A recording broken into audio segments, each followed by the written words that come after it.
He thought it was just a small act of kindness on a crowded city bus. A tired single dad, late for the job interview that could change his life, stands up and gives his seat to an elderly woman struggling with her cane. But what he doesn't know, someone else is watching from the back. Someone powerful, someone who holds his future in her hands. Because that woman's granddaughter isn't just anyone, she's a secretive tech billionaire with more influence than he could ever imagine. And when their worlds collide, one small act of kindness sparks a storm of second chances, painful truths, and life-changing choices. Will his sacrifice cost him everything or open the door to a future he never thought possible? Before we get into the story, comment below where in the world you are watching from today. The bus groaned to life, belching diesel fumes into the thick Atlanta morning. Daniel Brooks checked his watch for the third time, 7:14 a.m., 26 minutes to make his transfer at 5 points, then another 15 to reach the HVAC company's office in Buckhead. He'd ironed his one good shirt twice last night, practiced his answers while Maya quizzed him over breakfast. "Dad, you're doing that thing with your jaw again." Maya nudged him with her elbow, her backpack heavy with robotics club projects. "What thing?" "The grinding thing, like you're chewing invisible gum." Daniel forced his shoulders down from where they'd crept toward his ears. The bus lurched forward, packed tight as a sardine tin. Standing passengers swayed like wheat in a storm, grabbing whatever they could, poles, seat backs, each other. The air conditioning wheezed its last sometime in June, leaving windows cracked and tempers short. At Cascade Road, more bodies squeezed aboard. Daniel pulled Maya closer, making room for a woman with 2 toddlers. Then he saw her, an elderly white woman picking her way up the steps, knuckles white on a wooden cane. Her shoulders curved forward, a pearl necklace catching the harsh fluorescent light. Each step looked like it cost her something. The driver, a thick-necked man with kind eyes, waited. But behind the woman, the queue grew restless. Someone muttered about being late. A horn blared from the street. She made it to the fare box, fumbling with exact change. Her hand trembled, not just from age, Daniel recognized, but from the effort of staying upright as the bus idled rough. The coins scattered. A young man in designer headphones rolled his eyes, stepping around her like she was street furniture. "Here, ma'am." Daniel rose halfway, but Maya beat him to it, scooping quarters from the grimy floor. "Thank you, sweetheart." The woman's voice carried the soft lilt of old Atlanta, magnolias and sweet tea. The bus jerked forward before she could grab the rail. She stumbled, her cane catching between someone's legs. Her hip struck the young man's shoulder. "Jesus Christ!" He yanked out an earbud, face twisted. "Watch where you're—" His eyes flicked to Daniel, then back to the woman. Typical. "You people can't even give up a seat for your elders." The words hung in the recycled air like a slap. Daniel felt Maya stiffen beside him. The woman, Eleanor, though he didn't know her name yet, flushed deep red, whether from embarrassment or indignation, Daniel couldn't tell. He stood smooth and easy, muscle memory from 1,000 moments in field hospitals where panic killed faster than bullets. "Ma'am, please take my seat." "Oh no. I couldn't, I insist." Daniel's hand found her elbow, gentle but firm, the way he'd guided wounded soldiers to safety. She weighed nothing, bird bones under polyester. He eased her into the warm vinyl seat. The young man snorted. "About time." Daniel met his eyes for exactly 2 seconds. Not a challenge, not submission. Just acknowledgement. "I heard you," before turning back to Eleanor. "Comfortable?" "Yes, thank you." She looked up at him, and something passed between them. Recognition, maybe. Not of faces, but of something deeper. She'd been seen. He'd been tested. They'd both passed. Maya scooted over, making more room. "I like your necklace. My mother's." Eleanor touched the pearls. She wore them to church every Sunday. Said looking your best was a form of prayer. The bus lurched around a corner. Daniel grabbed the overhead rail, calculating. 3 more stops to 5 points. The digital clock above the driver read 7. 8:22. His interview was at 8:15. The math wasn't working. Dad, Maya's voice pulled him back. I'm good, baby girl. But he wasn't. That transfer was everything the difference between making it with 5 minutes to spare or walking through those doors, sweating, breathless, already defeated. 6 months since the warehouse closed. 6 months of applications, automated rejections, savings dwindling like ice in August. This HVAC apprenticeship was the first callback that offered real money, real training, a real future. The bus wheezed to another stop. More bodies pressed in. Daniel ended up squeezed against a pole, his good shirt already damp with other people's heat. Through the crowd, he caught glimpses of Maya, animated, showing Eleanor something on her phone, probably her robot designs. The old woman listened with genuine interest, asking questions that made Maya light up. That's when he noticed her, a woman in the back row, hood up, despite the heat. Designer sunglasses indoors should have looked ridiculous, but on her they seemed deliberate, like armor. She wasn't scrolling her phone like everyone else. She was watching. Watching him, watching Eleanor, watching the whole scene play out like she was taking notes. 5 Point Station slid past the window. Daniel's stomach dropped. He'd missed it. Completely missed it while making sure Eleanor was settled, while standing guard against another sneer from designer headphones. The next stop would add 12 minutes minimum to his commute. Might as well be 12 hours. Maya caught his expression, understood immediately. Her face fell. She knew what this interview meant, had heard him practicing through the thin walls of their apartment, had helped him pick out the tie from Goodwill. Eleanor noticed too. Is everything all right? Yes, ma'am. Daniel managed a smile that didn't reach his eyes. Just need to adjust my route. The woman in the back row shifted slightly, just enough for Daniel to catch the glint of something expensive, a watch maybe, or a ring. She pulled out her phone, typed something quick, then went back to watching. The bus rolled on toward the next stop, carrying Daniel further from his carefully planned morning, further from the job that could change everything. The rain hit like Judgment Day, sudden and absolute. Daniel barely got his umbrella up before the deluge turned the sidewalk into a river. Eleanor gripped his arm as they navigated the slick steps off the bus, her cane more hazard than help on the wet concrete. Careful now. He shifted the umbrella to cover her completely, rain soaking through his shirt collar. There's a bench just ahead. You'll miss your connection. She looked up at him, water dropping off the umbrella's edge. Please don't let me make you any later. Ma'am, I'm not leaving you in this. They shuffled to the covered waiting area, Daniel's dress shoes squelching with each step. Eleanor settled onto the bench with obvious relief, then dug through her purse with surprising urgency. Here. She pressed something into his palm, an old library due date card, edges soft from years in her wallet. On the back, in careful cursive, Eleanor Whitaker, 404,555, 7,829. In case you ever need a hand or a book. That's kind of you. But my late husband always said kindness is like rain, it falls where it falls, and we just hold up our umbrellas for each other when we can. She patted his wet sleeve. You held yours up for me today. Daniel pocketed the card politely, knowing he'd never call. Pride had shallow roots but deep branches. You take care, Mrs. Whitaker.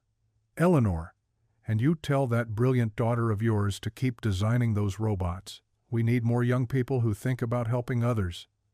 The connecting bus pulled up, already packed. Daniel squeezed Maya in, both of them dripping. By the time they reached her school, the bell had long since rung. The secretary gave him the look reserved for parents who couldn't quite get it together. She's 8 minutes late. I know. I'm sorry. Maya hugged him quick and fierce. You did the right thing, Dad. Being right doesn't pay rent, baby girl. Mom would have been proud. The words followed him back into the rain. Sarah would have been proud. Would have also been practical enough to leave earlier, plan better, not let sentiment derail necessity. But Sarah wasn't here to balance him out anymore. Hadn't been for 2 years. His phone buzzed. Email notification. Daniel almost ignored it, probably another rejection, automated sympathy for his application to stock shelves or clean offices. But the subject line made him stop. This morning's HVAC interview. Dear Mr. Brooks, due to unforeseen circumstances, we must cancel your 8:15 a.m. interview scheduled for today. We apologize for any inconvenience. Regards, TechFlow Systems HR. Daniel stood in the rain, phone getting speckled with drops, and laughed.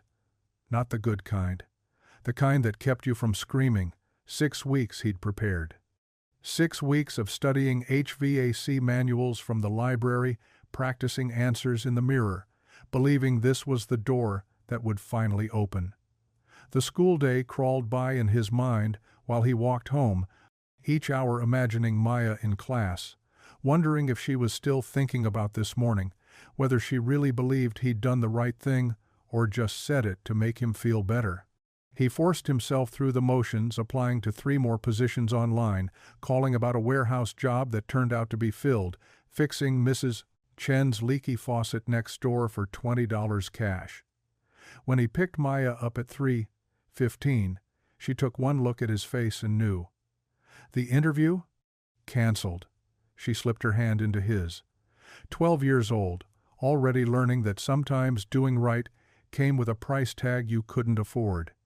Their apartment felt smaller in the afternoon light.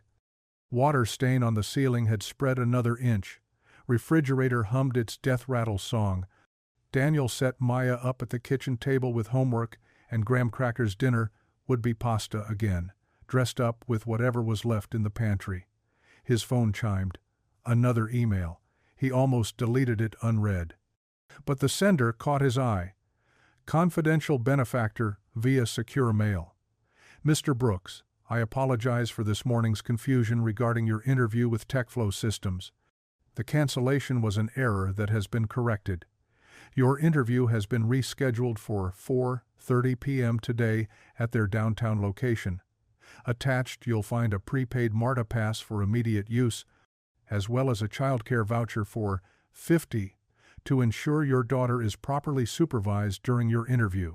The voucher has been electronically transferred to KidsWatch on Peachtree. They're expecting Maya any time after 4:00. TechFlow has been informed of your exemplary background in logistics and team management from your military service.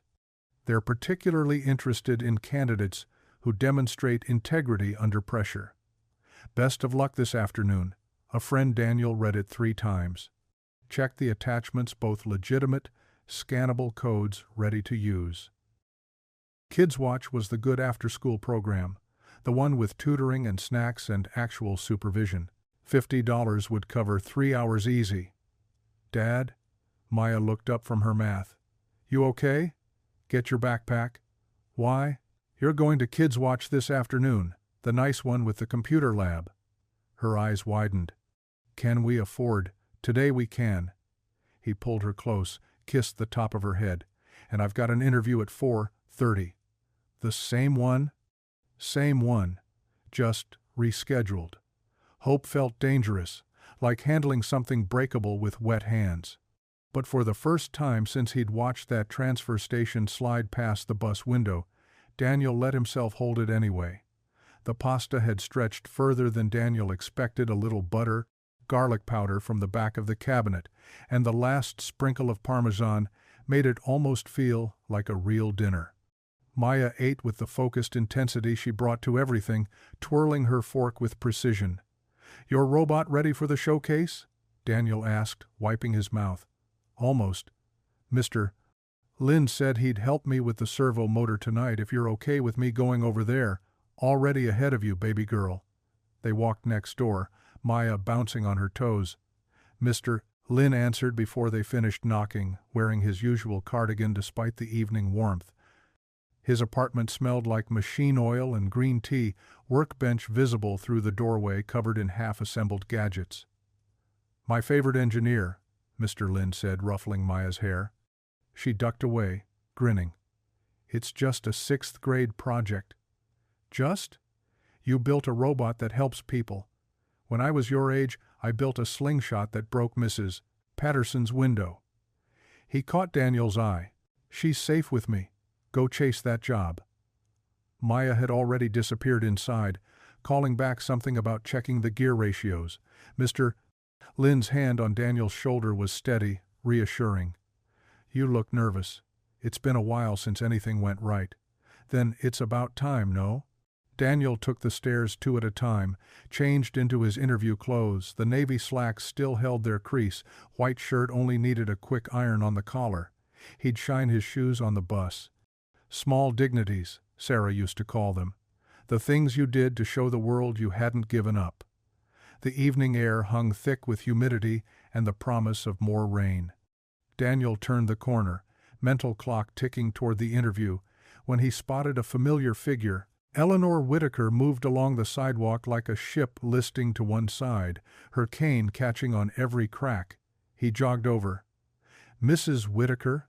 She turned, face brightening with recognition. "The gentleman from the bus, Daniel Brooks. You heading home?" "Trying to. These sidewalks weren't designed for old bones." "May I?" He offered his arm. She accepted with the grace of someone who'd learned to receive help without sacrificing pride. They walked slowly, her weight barely anything against his arm, but her balance steadier with the support. "I live just there." She pointed to a small brick house with a garden that had seen better days. "Been meaning to call someone about those steps. I could take a look tomorrow. I'm handy with repairs. You're too kind, Mr. Brooks." She paused at her gate, studying his face in the streetlight. "Brooks, Sarah Brooks, she hosted Story Hour at the library, didn't she? Read to the children every Tuesday?" The name hit him unexpected, a fist to the chest. "My wife?" "Yes." "Oh, my dear." Eleanor's hand covered his on her arm. She was luminous. The children adored her. She had different voices for every character, made them all come alive. Daniel's throat closed. 2 years, and still, hearing someone else speak her name could undo him. When did she forgive me? I shouldn't pry. 2 years ago, cancer, and you have a daughter. I remember now. Sarah brought her sometimes, little thing in pigtails, who'd sit in the corner pretending to read along. Maya, she's 12 now. Time is a thief. Eleanor squeezed his hand. But also a gift. You're raising her alone? Doing my best. She's lucky to have you. A man who gives up his seat, walks old ladies home, and still makes it to job interviews. Daniel glanced at his watch. Still time, but cutting it close. Go, Eleanor said, releasing his arm. Whatever opportunity awaits, you've earned it. You sure you can manage the steps? I've been managing 78 years, Mr. Brooks. Go.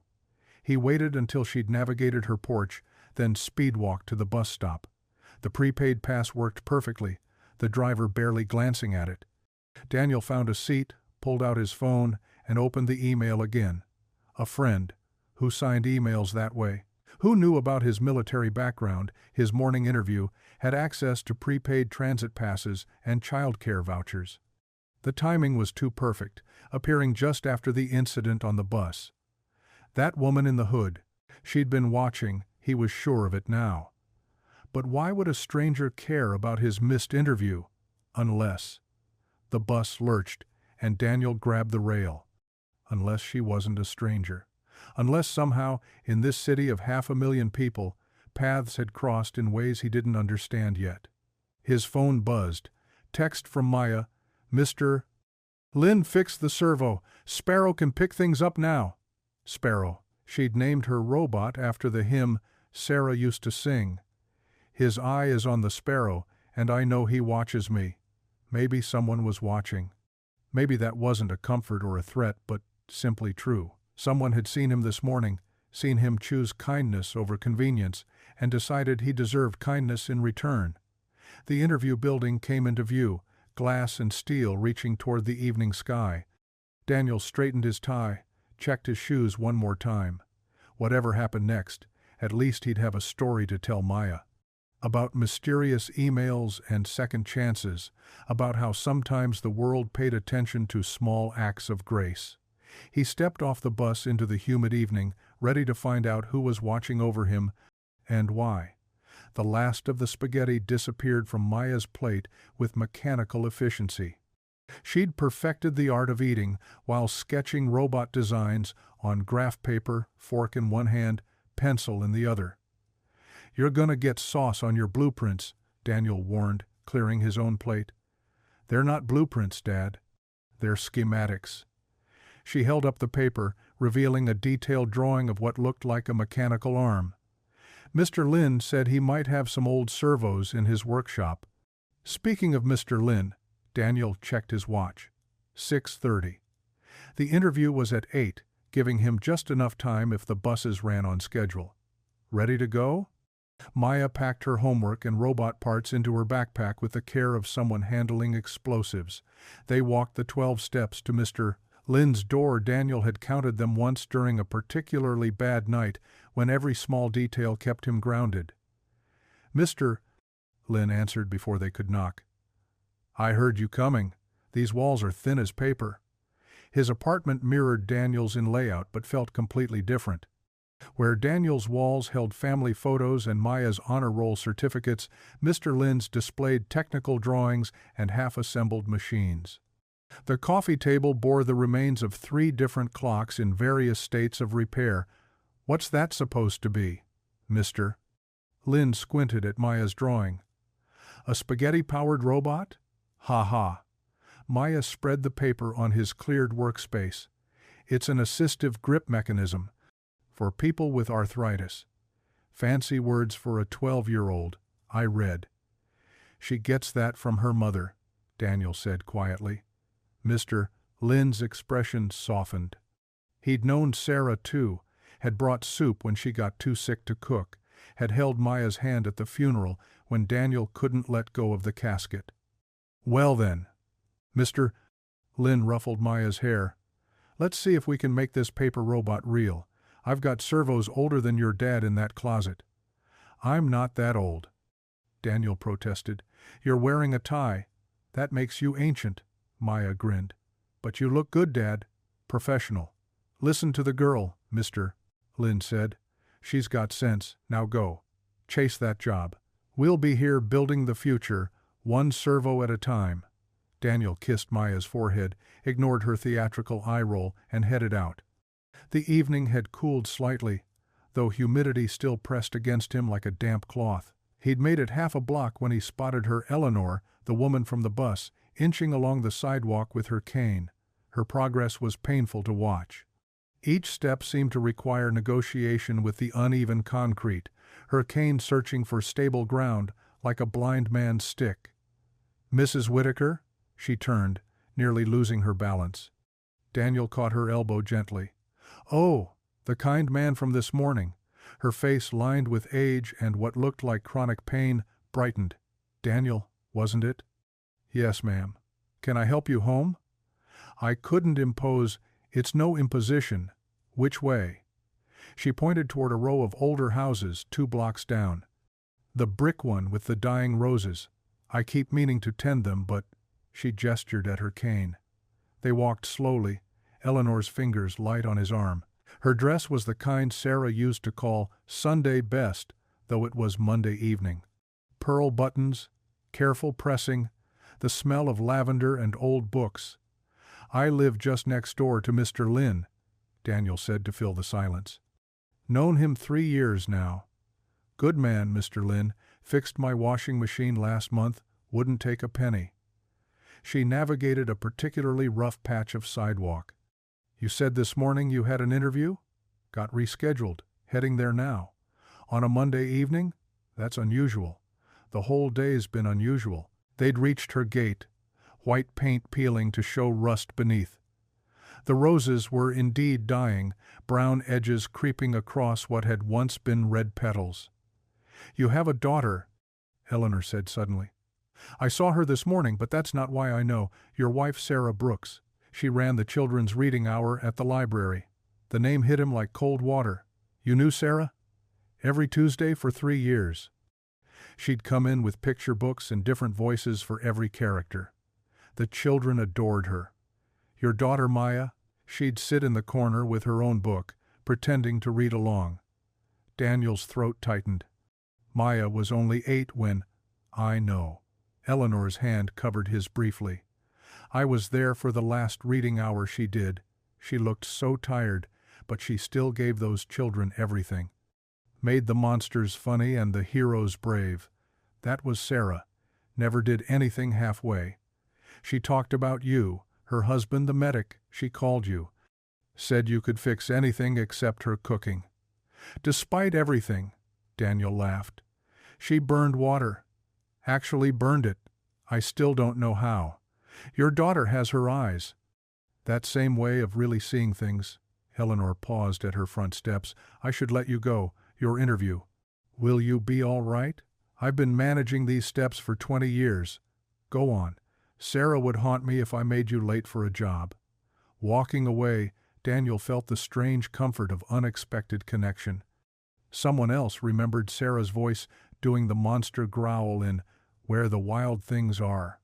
Someone else had witnessed her last gift to those children, pushing through exhaustion to give them story time. Later, after the interview, which had gone better than he'd hoped, Daniel sat at his kitchen table with the anonymous email open on his phone. Your interview has been rescheduled for this evening at 8 p.m. Transportation and childcare have been arranged. Details attached. A friend who knew about the interview, who could arrange transit vouchers and childcare stipends with 3 hours' notice, who signed emails, a friend like something out of Maya's mystery books, the woman on the bus, the one in the hood, watching from the back row. She'd seen everything, the seat, the insult, his response. But that didn't explain how she knew about the interview or had the power to reschedule it. Unless she was connected to the company somehow. Unless this was more than coincidence. Daniel closed the email, checked on Maya through the thin wall. He could hear her and Mr. Lin discussing torque ratios, and allowed himself one moment of pure gratitude. Whatever was happening, whoever was watching, they'd given him a chance. Tomorrow he'd have questions. Tonight, he had hope.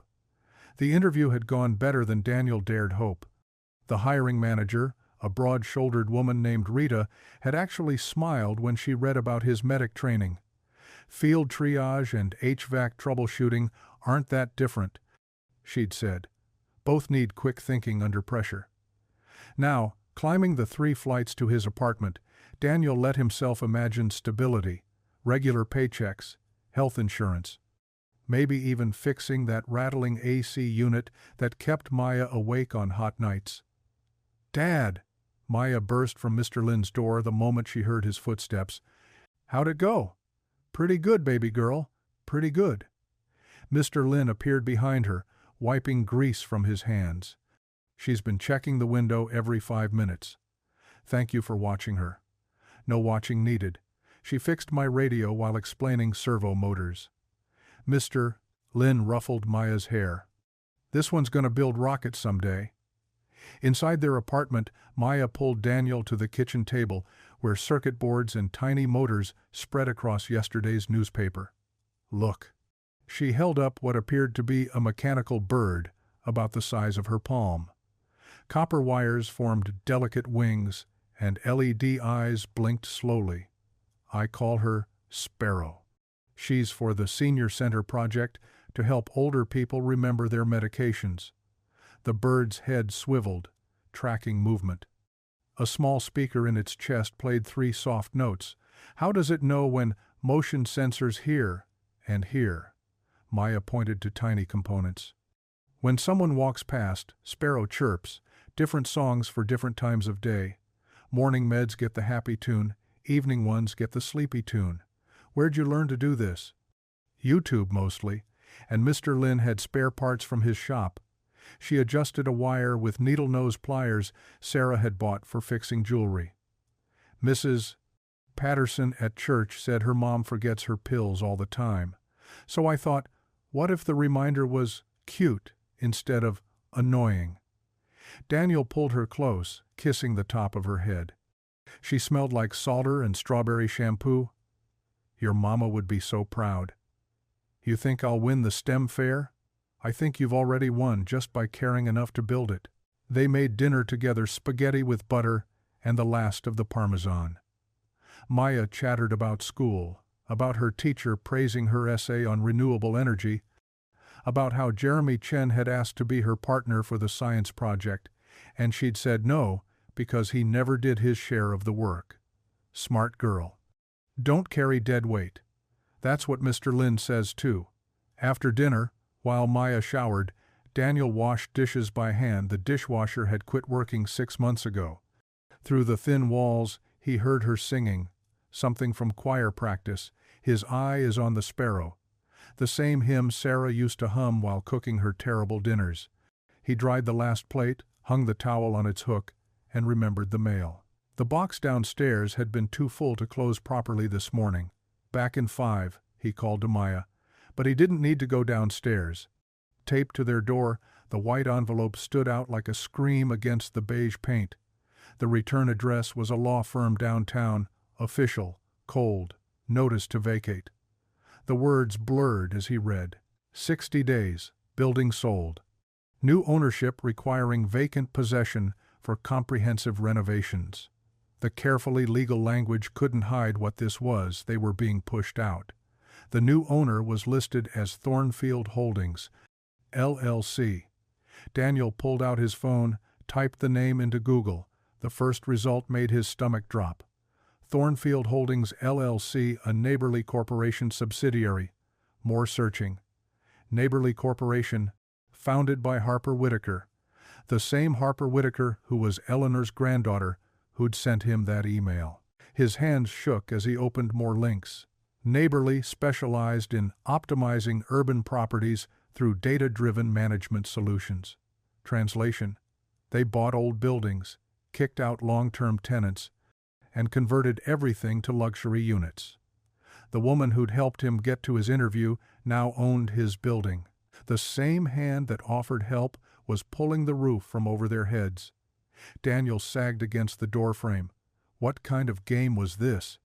Dangle hope with one hand, snatch it away with the other? Dad? Maya stood in her pajamas, Sparrow cradled in her hands. You okay? Fine, baby. Just tired. Did we get mail? Nothing important. She studied his face the way Sarah used to, seeing through his brave front. Dad, go on to bed. School tomorrow. After she'd gone to her room, Daniel sat at the kitchen table with the eviction notice spread before him. 60 days to find a new place in a city where rents climbed monthly. 60 days to uproot Maya from the only home she'd known since Sarah died. His phone sat dark beside the papers. Harper Whitaker's email still waited in his inbox. I was on that bus. What else had she seen? A struggling father she could manipulate? A test subject for whatever game rich people played with regular folks' lives? The Sparrow robot sat where Maya had left it, tiny eyes blinking in rhythm with his heartbeat. Built to help. Built to care. Unlike its namesake, nobody was watching over them. Nobody at all. The morning air hung thick with humidity as Daniel walked Maya to school. She skipped ahead, Sparrow tucked in her backpack for show and tell, while he carried the weight of 60 days like stones in his chest. You're quiet, Maya said, falling back to match his pace. Just thinking about work stuff. The interview went well, though, right? You said they liked you. They did. So why the worry face? He forced a smile. No worry face. Just my regular face. Dad. She bumped his shoulder.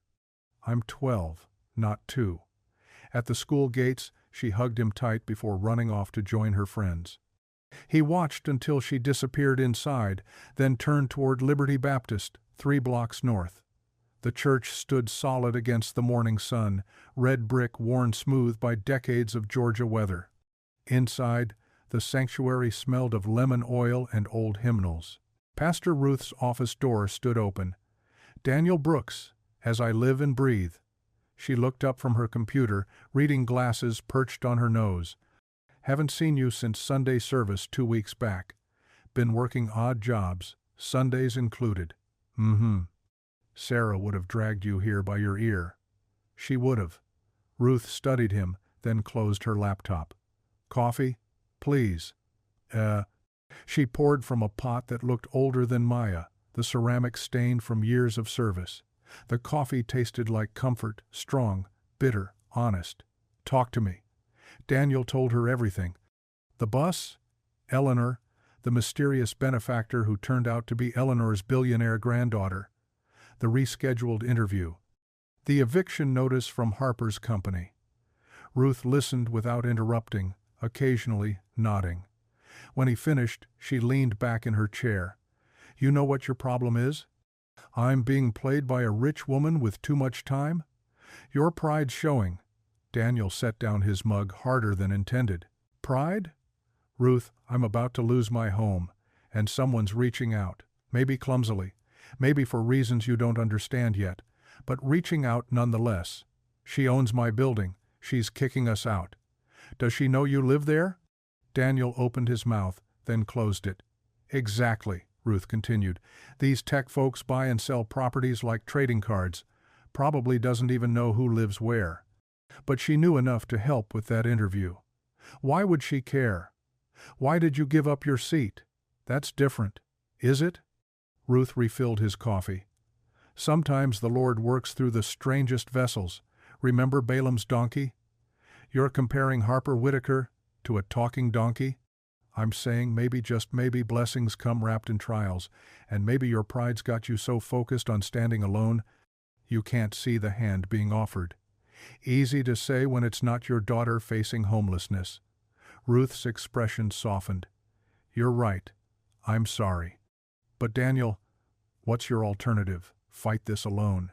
You know how that ends. He did. He'd watched other families in their building leave one by one as the neighborhood changed. The Noyens, the Johnsons, old Mrs. Rivera, who'd lived there 40 years, all pushed out by progress. Pray on it, Ruth said, and remember, accepting help isn't weakness, it's wisdom. That afternoon, Daniel found himself on Eleanor's porch, accepting her invitation for tea. She lived 6 blocks from his building in a small house with a garden that defied the city concrete. Roses climbed the fence, and tomatoes grew heavy on carefully staked vines. Mint from my own garden, Eleanor said, pouring the tea. Her hands shook slightly, but her movements remained precise. My Harold planted it 30 years ago. Still comes back every spring. The tea tasted like summer memories. I remember Sarah, Eleanor said suddenly. Such a light in that library. The children adored her story time. She loved those kids. You were blessed to have her, even if just for a while. They sat quietly, watching a cardinal pick seeds from Eleanor's feeder. I need to tell you something, Eleanor said. About Harper. Daniel waited. She's my granddaughter, yes. But we haven't truly spoken in 3 years. Not since her mother, my daughter, passed. I'm sorry. Patricia died angry. At me, mostly. I'd said things. Harsh things about Harper's father when they divorced. Called him worthless. Said she'd thrown her life away for nothing. Eleanor's teacup rattled against its saucer. I was wrong. So wrong. But pride kept me from saying so, until it was too late. We all say things we regret. Harper tried to reconcile us. Flew me to Boston, where Patricia was in hospice. But Patricia wouldn't see me. Died 2 days later with Harper holding one hand and the other empty where I should have been. Daniel thought of Sarah's last days. How Maya had held one hand while he held the other. At least they'd been together. Harper blamed me, Eleanor continued. Rightfully so. We exchanged Christmas cards, birthday texts, nothing more. But she was on that bus. Following me, probably, making sure I'm all right from a distance. It's her way, throwing money at problems instead of. Eleanor trailed off. Daniel's phone buzzed. Another email from the now familiar private address. I'd like to meet in person. Tomorrow, 10 a.m., Fellowship Hall at Liberty Baptist. Pastor Coleman has agreed to host. Please come. He showed Eleanor the message. Will you go? I don't know. She's trying, Daniel. In her own broken way, she's trying. Trying what? To help? Or to clear her conscience? Does it matter if the result helps you and Maya? That evening, Daniel stood at his window, watching the city lights blink like earthbound stars. Behind him, Maya worked on homework, humming that same hymn. In his pocket, the eviction notice crinkled against Harper's email. 60 days, a billionaire's attention. An old woman's regret. He wondered if Harper Whitaker was an angel sent to help or a storm set to upend everything. Maybe Pastor Ruth was right. Maybe she was both. Maybe that's how grace worked. Messy, complicated, arriving in forms you'd never choose. Or maybe it was just another game where people like him were pieces to be moved. Tomorrow would tell. Daniel dropped Maya at school 20 minutes early, her robotics club meeting before classes. She kissed his cheek and bounded off, backpack bouncing, completely unaware of the weight pressing on his shoulders. Liberty Baptist's fellowship hall sat empty, except for Eleanor, who'd positioned herself at the head table like a judge preparing for trial. Her best church-dress navy with small white flowers made her look both fragile and formidable. "You came," she said, still deciding if that was smart. It was brave. There's a thin line between brave and foolish. Pastor Ruth emerged from the kitchen carrying a coffee pot and 3 mugs. 4 mugs, she corrected herself, setting out another. She'll be here soon. Daniel checked his watch. 5 minutes to 10. His hands felt clammy despite the air conditioning. "Stop fidgeting," Ruth said. "You're making me nervous." "I'm not fidgeting. You've adjusted that chair 6 times. The door opened. Harper Whitaker entered like she was walking into a board meeting, controlled, measured, scanning for exits. She wore jeans and a simple black sweater, but somehow still looked like money. Her eyes found Eleanor first, softening for a fraction before hardening again. Grandmother. Harper. They didn't hug, didn't even move toward each other. The distance between them filled the room. Harper turned to Daniel. "Mr. Brooks, thank you for coming. Ms. Whitaker, Harper's fine." Daniel then. Pastor Ruth poured coffee. The sound seemed impossibly loud. Harper sat across from Daniel, Eleanor between them like a bridge neither wanted to cross. She pulled out a tablet, then pushed it aside. "I should explain. You bought my building." "Yes. Knowing I lived there?" "No." Harper met his eyes directly. "Not until after. My company uses algorithms to identify properties with optimization potential. Your building flagged for its proximity to the new transit expansion. The purchase went through 2 weeks ago. I only connected your name to the tenant list after seeing you on the bus. Convenient. It's the truth. The truth is, you're evicting families who've lived there for years. The truth is, the building needs massive repairs your current landlord won't make. Broken heating, mold in the basement, fire code violations. We manage. You shouldn't have to." Eleanor's cane tapped the floor. "Both of you, stop. You're talking past each other." "There's nothing to talk about," Daniel said. "She holds all the cards." "Then let her play them," Ruth interjected. "Harper, you said you had a proposal?" Harper retrieved her tablet, fingers flying across the screen. "After seeing what happened on the bus, not just your kindness, Daniel, but the way everyone else just watched, I started thinking about systematic problems requiring systematic solutions. Corporate speak for throwing money at guilt," Daniel muttered. Harper's jaw tightened. "I'm trying to help. Nobody asked for your help. You accepted the interview reschedule. The transit voucher. I didn't know it came with strings. There are no strings. There are always strings." Eleanor's voice cut through their sparring. "Harper, just tell them, please." Harper took a breath, visibly collecting herself. "Open seat. A pilot program partnership between neighborly, local churches and community organizations. We'd retrofit buses with reserved dignity seating protected spaces for elderly and disabled riders.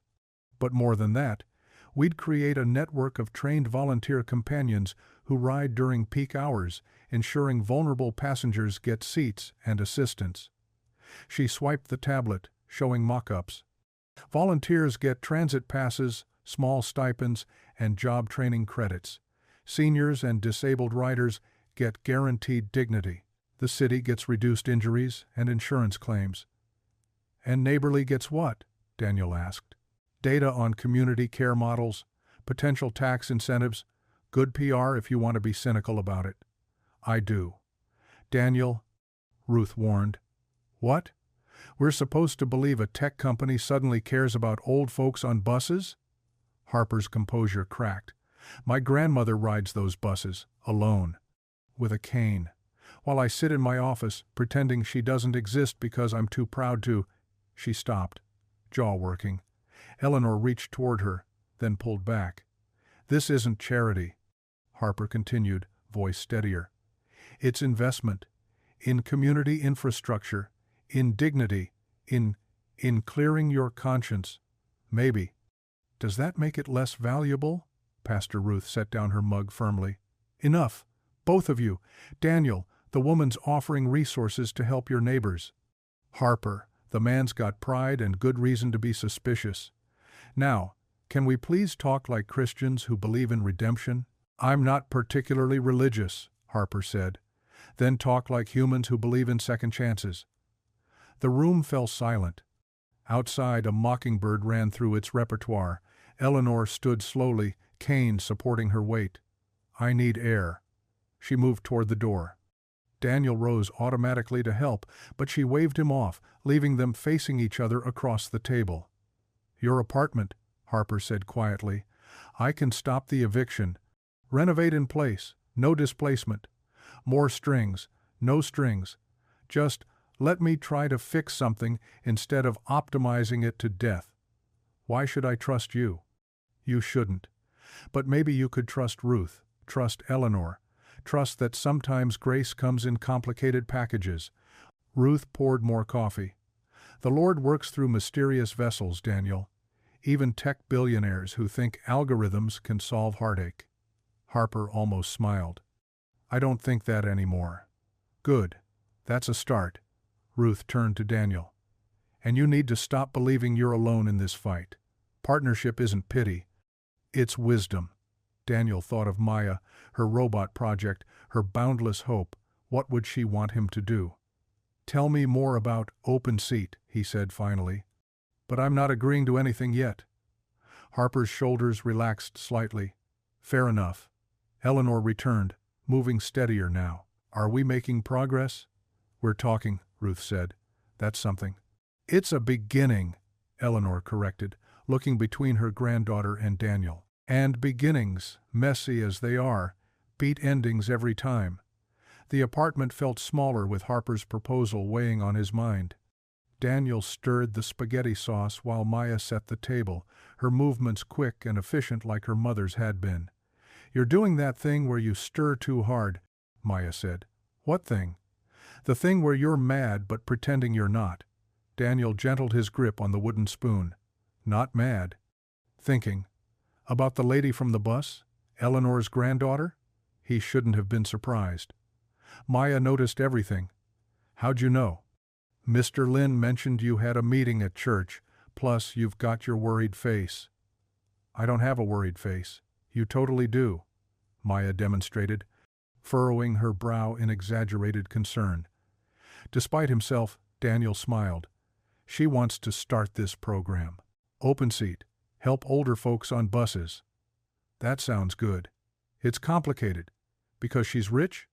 Because, Daniel stopped. How could he explain systemic inequality to a 12-year-old? Because sometimes help comes with costs.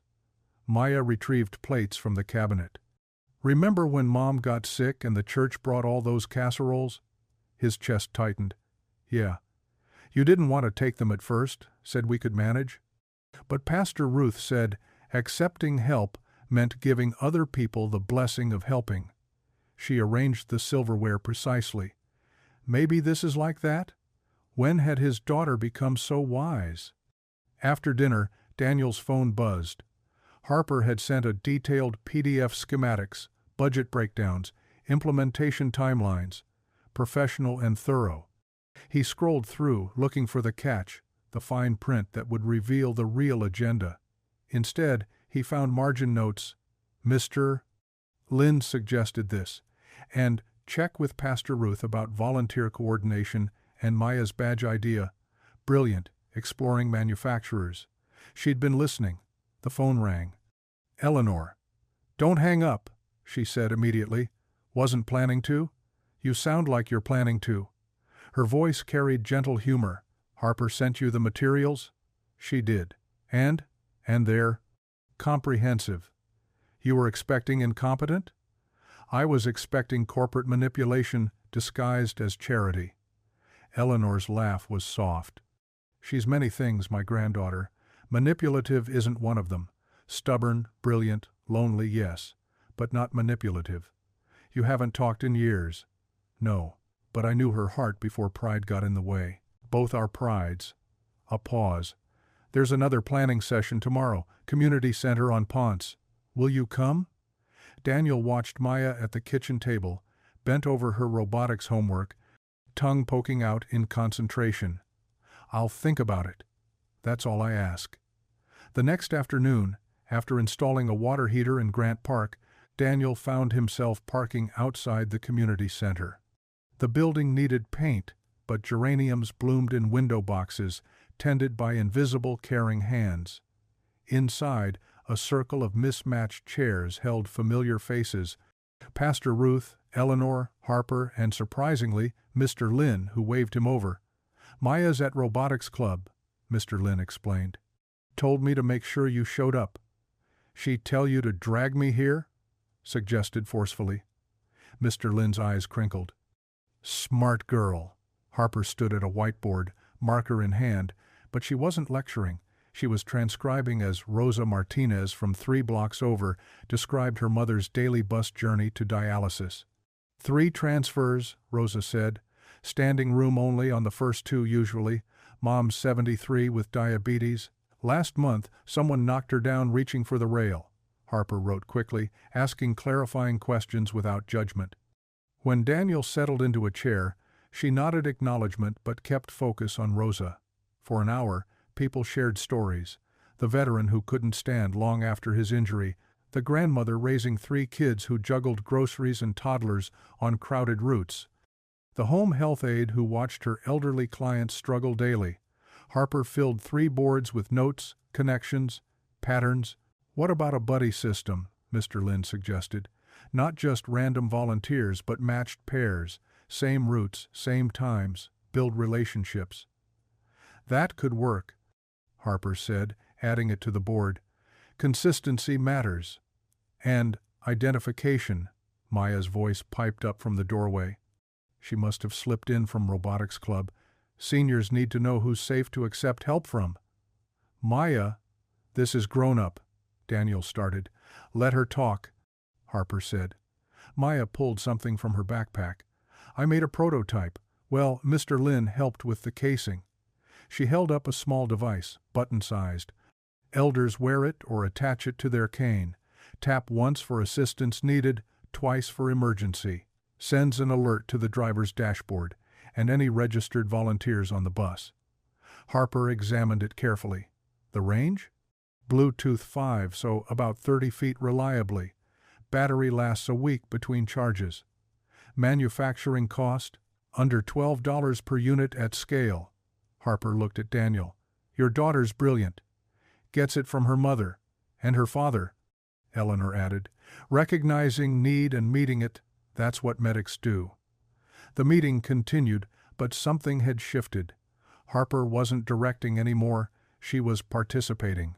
Taking notes from Rosa about peak problem times. Learning from Mr. Lynn about which routes needed most coverage. Asking Pastor Ruth about volunteer training through the church network. When they broke for coffee, Daniel found himself standing beside Harper at the ancient percolator. You're actually serious about this, he said. Did you think I wasn't? I thought you were serious about feeling better about yourself. Harper poured 2 cups, handed him one. Maybe that's part of it. Does that invalidate the rest? Depends on the rest. The rest is 23 seniors in this neighborhood alone who need dignity on their daily commute. The rest is your daughter's brilliant mind that deserves resources to flourish. The rest is, she stopped, glanced at Eleanor across the room. The rest is making amends where I can. Daniel followed her gaze. Eleanor was helping Rosa's mother to a chair, movements careful and practiced. She talks about you, he said. Eleanor misses you. I know. Then why? Pride. Fear. The family special. Harper's smile was bitter. But that's my burden, not yours. Maya appeared at his elbow. Dad, come see. Mr. Lynn's sketching improvements to the badge design. As Daniel followed his daughter, he heard Harper ask Rosa, tell me more about the morning routes. Which stops are worst? Maybe, just maybe, this could work. The Hillside Community Center's main hall smelled of floor wax and old coffee. Daniel counted 40 people in folding chairs, double what they'd expected for the neighborhood forum. Harper had insisted on transparency, no pilot without community input. This feels like a setup, he muttered to Pastor Ruth. Faith means showing up anyway. Harper stood at the microphone, professional but approachable in jeans and a simple blazer. She'd just finished explaining open seat when Thomas Crawford shot to his feet. We know what this is really about. Crawford owned 3 rental properties on the block. You tech people come in, throw around charity money, drive up property values. 6 months later, we're all priced out. Murmurs of agreement rippled through the crowd. Mr. Crawford, that's not Harper began. And him, Crawford pointed at Daniel. We all saw the news story. Poor widower can't keep a job, gives up his bus seat, suddenly he's Atlanta's saint, now he's getting free housing, free job training, all because he played victim for the cameras. Daniel's hands clenched. The room felt airless. Professional victim, that's what you are, Crawford continued, milking white guilt while the rest of us work honest jobs. That's enough. Eleanor's voice cut through like a blade. She rose slowly, cane trembling, but spine straight. Mrs. Whitaker, with respect. Respect? Eleanor moved toward the front, each step deliberate. You want to talk about respect? I was 23 years old, standing on Edmund Pettus Bridge when the tear gas started. Had my arm broken by a police baton because I believed black folks deserved to vote without being murdered for it. The room went still. I marched from Selma with Dr. A.D. King and got spit on by people who looked just like me, white folks calling me race traitor. Black folks wondering if I was sincere or just another white savior playing games. She reached the microphone, Harper stepping aside. You know what I learned? Dignity isn't something you earn. It's something you're born with, that the world tries to beat out of you. Every single day, this city tells our elders they're invisible. Tells our working families they don't matter unless they're profitable. Rosa Martinez nodded, wiping her eyes. Daniel Brooks gave me his seat because that's who he is. Not for cameras, there weren't any. Not for reward, he missed his job interview helping me off that bus. He did it because dignity recognizes dignity. She turned to Crawford. You're scared. I understand that. Change is terrifying when you've fought for every scrap you have, but Daniel's not your enemy. Poverty is. Indifference is. A system that pits neighbor against neighbor while real power laughs at us, all that's your enemy. Eleanor's hand found Daniel's shoulder. This man served his country, lost his wife, raises his daughter alone. He's not a victim, professional or otherwise. He's a survivor, just like everyone in this room. Mr. Lynn stood up. I've been Daniel's neighbor 2 years. Man fixed my water heater for free last winter. Taught my grandson to throw a football. Never asked for anything back. My mother rode the bus with him 3 weeks ago, added Janet Phillips from the 3rd row. Her oxygen tank came loose. Daniel secured it, made sure she was stable, rode 2 stops past his own to see her home safe. Didn't know anyone was watching. Harper approached the microphone. Mr. Crawford's fears are valid. Tech companies, including mine, have caused real harm. That's why OpenSeat isn't just another app.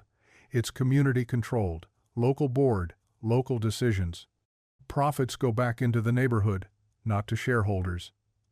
Pretty words, Crawford said, but his tone had softened. Then let me put it in writing. Harper pulled out a document. Legal commitment. Any property Neighborly owns in this zip code gets rent-controlled for current tenants. 10-year guarantee. Gasps echoed through the hall. You can't promise that, Crawford said. Your board would revolt. My board answers to me, and I'm tired of algorithms deciding who deserves dignity. Daniel finally found his voice. Nobody's forcing anything on anyone. You don't want bus buddies? Don't sign up. You think I'm playing victim? Fine. But my daughter designed that alert badge because she watched her grandmother, my wife's mother, fall getting off the bus last year. Broke her hip. Died 6 weeks later in a nursing home. His voice cracked. Every senior in this room is somebody's parent, grandparent, aunt, uncle. They deserve to travel their own city without fear. That's all we're trying to do. Crawford sat down slowly. 10 years rent control. In writing. In writing, Harper confirmed. And the pilot program locals get hired first? Exclusively. The room's energy shifted. Questions turned constructive. How would volunteers be trained? What about liability? Could the badges connect to medical alert systems? As the meeting wound down, Daniel stood outside watching people cluster in small groups, still discussing. Eleanor emerged, looking tired but satisfied. You didn't have to defend me, he said. Wasn't defending you, was defending all of us. She patted his arm. That's what community means. We stand up for each other, or we all fall alone. Harper joined them, looking drained. That was rough. That was necessary, Eleanor corrected. Truth usually is. Daniel watched Crawford talking intensely with Rosa Martinez, both holding OpenSeat flyers. Maybe they'd pulled this off after all. A week later, the Morning Sun painted Marta's Station 12 in soft gold.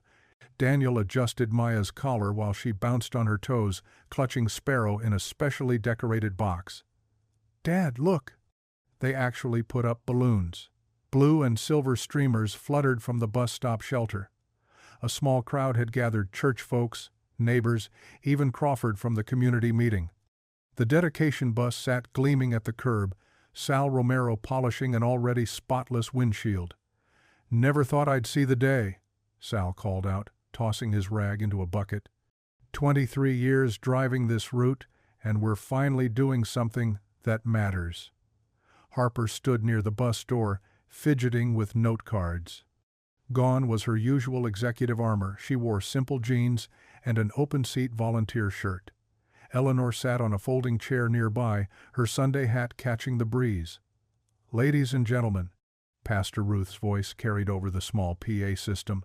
We're here to celebrate something Atlanta's needed for a long time, neighbors taking care of neighbors. The crowd pressed closer.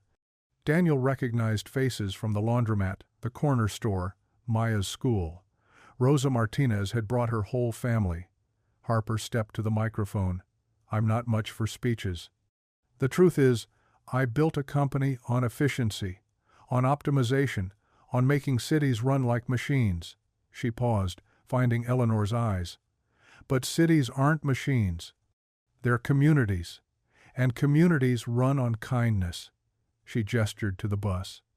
This seat we're dedicating today, it's not about one moment or one person.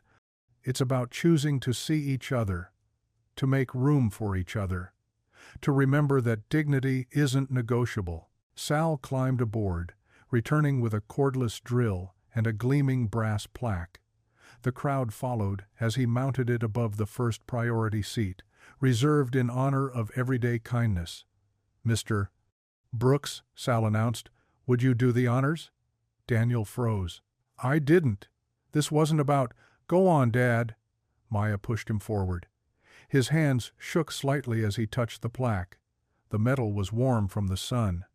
This seat belongs to everyone who's ever stood up for someone else. I just did what anybody would do. No, Eleanor said, rising carefully from her chair. "You did what anybody should do. There's a difference." Applause rippled through the crowd. Sal pumped Daniel's hand like he'd just won the World Series. "You started something, brother. Own it." Daniel's phone buzzed. Unknown number. He almost ignored it, then saw the area code, the HVAC training center. "Maya, hold on." He stepped aside, answering. "Daniel Brooks." "Mr. Brooks?" "Tom Morrison from Atlanta Technical Institute. Wanted to personally congratulate you. You've been accepted into our HVAC apprenticeship program. Orientation starts in 2 weeks." The world tilted. Thank you. Thank you so much. Your military service record and that glowing recommendation from Harper Whitaker certainly helped. Welcome aboard." Daniel turned to find Harper watching him, a knowing smile on her face. He mouthed, "Thank you." She shrugged, looking away. "Dad." Maya tugged his sleeve. "We need to go. The STEM fair starts in an hour." Madison Middle School's gymnasium buzzed with nervous energy. Science projects covered every table: volcanoes, solar systems, and one ambitious attempt at cold fusion that looked suspiciously like a decorated fishbowl. Maya's station stood out for its simplicity. Sparrow sat on a clean white cloth, no bigger than a softball, its sensors blinking steadily. "What does it do?" asked the first judge, a stern woman with clipboard. Maya lifted Sparrow gently. "She helps seniors use smartphones. Watch." She placed an iPhone on the table. "Sparrow, please call Daniel Brooks."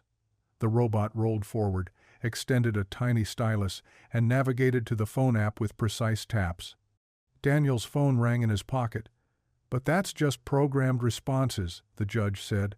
"Actually, she learns." Maya pulled out Mrs. Chen's phone borrowed from their elderly neighbor. Different phone, different interface. "Sparrow, find weather." The robot paused, sensors sweeping the unfamiliar screen. Then it located the weather app, opened it, and even scrolled to the weekly forecast. "She maps new interfaces in real time," Maya explained. "My dad's a medic, was a medic.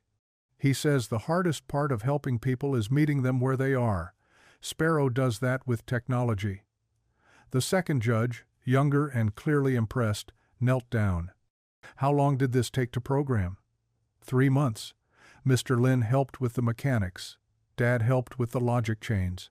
But the empathy algorithm, that was mine." "Empathy algorithm?" Maya's eyes lit up. If Sparrow senses frustration, shaking hands, repeated failed attempts, she slows down, makes encouraging sounds. Like this. She demonstrated a gentle chirping pattern. "It means you're doing great. Let's try again." The judges exchanged glances.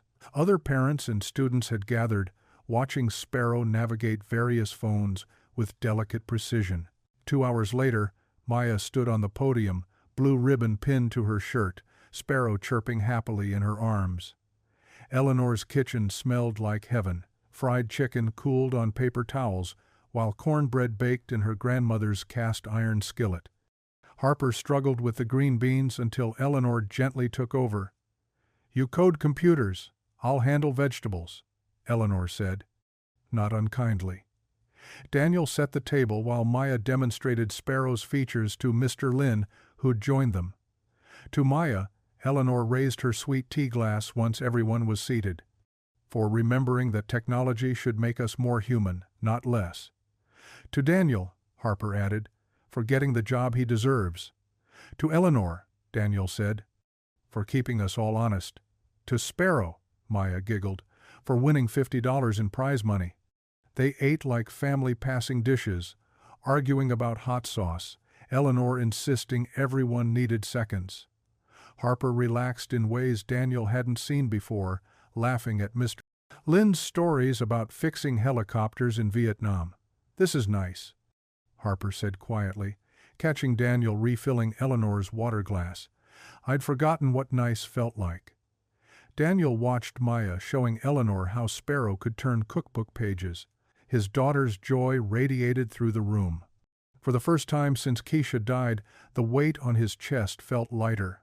"Yeah," he agreed, "it really is." Outside, Atlanta's evening traffic hummed its usual song, but inside Eleanor's kitchen, surrounded by unexpected family, everything finally felt possible. 2 days later, Daniel sat in the orientation room at Atlanta Technical Institute, breathing in the promise of new beginnings. 20 other apprentices filled the rows, all eager to transform their lives through honest work. The instructor explained safety protocols when a knock interrupted. "Daniel Brooks, could you step out for a moment?" The program director, Tom Morrison, waited in the hallway. His expression killed Daniel's good mood instantly. "We need to talk privately." Morrison's office was small, cramped with HVAC manuals and certificates. He turned his laptop toward Daniel. "This started circulating online this morning. The video was grainy, clearly phone footage from the bus. But something was wrong." The sequence jumped Daniel standing to offer his seat, then suddenly his hand near the young man's face, the image freezing at just the wrong moment. Audio had been added. Angry voices that weren't there before. "Violent thug attacks passenger," read the caption. The comments below were worse. "This animal should be locked up. Probably on drugs. Look at those eyes. And they want to give him a job?" Daniel's stomach dropped. "That's not what happened. This is edited." "I believe you." Morrison's voice was careful, professional. "But the company has protocols. When something like this surfaces, we have to investigate. I'm sorry, Daniel, but your acceptance is on hold pending review." "For how long?" "Could be days. Could be weeks." Morrison closed the laptop. "I'm truly sorry, but my hands are tied." Daniel walked out in a daze. His phone buzzed 3 missed calls from Harper. "Daniel? Thank God." Her voice was tight with controlled panic. "Have you seen the video?" "Yeah. My board just called an emergency meeting. They're freezing open seat funding. They're saying we can't be associated with reputation risks." Daniel laughed bitterly. "Reputation risks. That's what they're calling me now? This is coordinated. Someone wanted to hurt both of us." Harper's typing echoed through the phone. "I'm trying to trace the source, but whoever did this knows how to cover their tracks. It doesn't matter who did it. Damage is done. Don't give up. We'll fight this." "With what?" "Your board already bailed. My job's gone." Daniel reached his car, fumbling for keys. "I need to think. I'll call you later." He drove without destination until he found himself outside Eleanor's house. Through the window, he could see the church choir gathered in her living room, their voices rising in harmony. He needed that peace, that certainty, that good still existed. Eleanor answered the door, immediately reading his face. "Oh, Daniel, come in." The choir members, 8 women in their 60s and 70s, made room on the couch. Someone handed him sweet tea without asking. "They doctored a video," he said simply. "Made it look like I attacked someone on the bus. Lost my apprenticeship." Harper's board pulled open seat funding. Eleanor's hand found his. "Truth has a way of surfacing, even when folks try to bury it. Does it? Because right now, lies are winning, Daniel." Her voice carried the weight of years. "I marched through tear gas in Memphis. Had folks spit on me for sitting at lunch counters. You know what I learned? Darkness fights hardest right before dawn." She stood to make her point, and that's when it happened. Her left hand went to her chest, face draining of color. "Eleanor?" Daniel was up instantly, medic instincts firing. She swayed. Her knees buckled. Daniel caught her before she hit the floor, lowering her gently. "Call 911. Now!" someone screamed. Multiple phones appeared. "Eleanor, stay with me." Daniel checked her pulse, rapid and thready. Her breathing was shallow, but steady. "You're okay. Help's coming." "My pills," she whispered. "Kitchen counter. Nitroglycerin?" She nodded weakly. "Someone get her medication. White bottle, kitchen counter." The choir lady returned with the pills. Daniel placed one under Eleanor's tongue, monitoring her vitals with practiced efficiency. "Is she dying?" someone sobbed. "No, but she needs a hospital. Where were those sirens? Eleanor's eyes found his. Not your fault. Don't talk. Save your strength. The stress. I should have. Tears rolled down her weathered cheeks. Harper needs to know. She will, after you're stable. The ambulance screamed to a stop outside. Paramedics rushed in with a stretcher and equipment. Daniel rattled off her vitals, medication, medical history he'd absorbed from their conversations. You family? The paramedic asked. Eleanor's hand tightened on his. Yes, she whispered, he's family. They loaded her into the ambulance. Daniel climbed in beside her, ignoring the paramedic's questioning look. Sir, are you really? I'm a trained medic. Army, 8 years. His voice brooked no argument. I'm staying with her. As the ambulance pulled away, Daniel held Eleanor's trembling hand. Her pulse was stabilizing, but she looked so fragile against the white sheets. This woman who'd marched for justice, who'd stood up in that neighborhood meeting, who'd opened her home and heart reduced to this because of stress he'd brought to her door. The monitor beeped steadily. Outside, Atlanta rushed past in a blur of lights and shadows. Daniel prayed not fancy words, just desperate pleas. Please. Not her. Not because of me. Eleanor's eyes fluttered open. Still here? Always. She smiled weakly. That's what family does. The monitors beeped steadily in the dim hospital room. Daniel hadn't moved from the vinyl chair beside Eleanor's bed in 3 hours, watching the rise and fall of her chest beneath thin hospital blankets.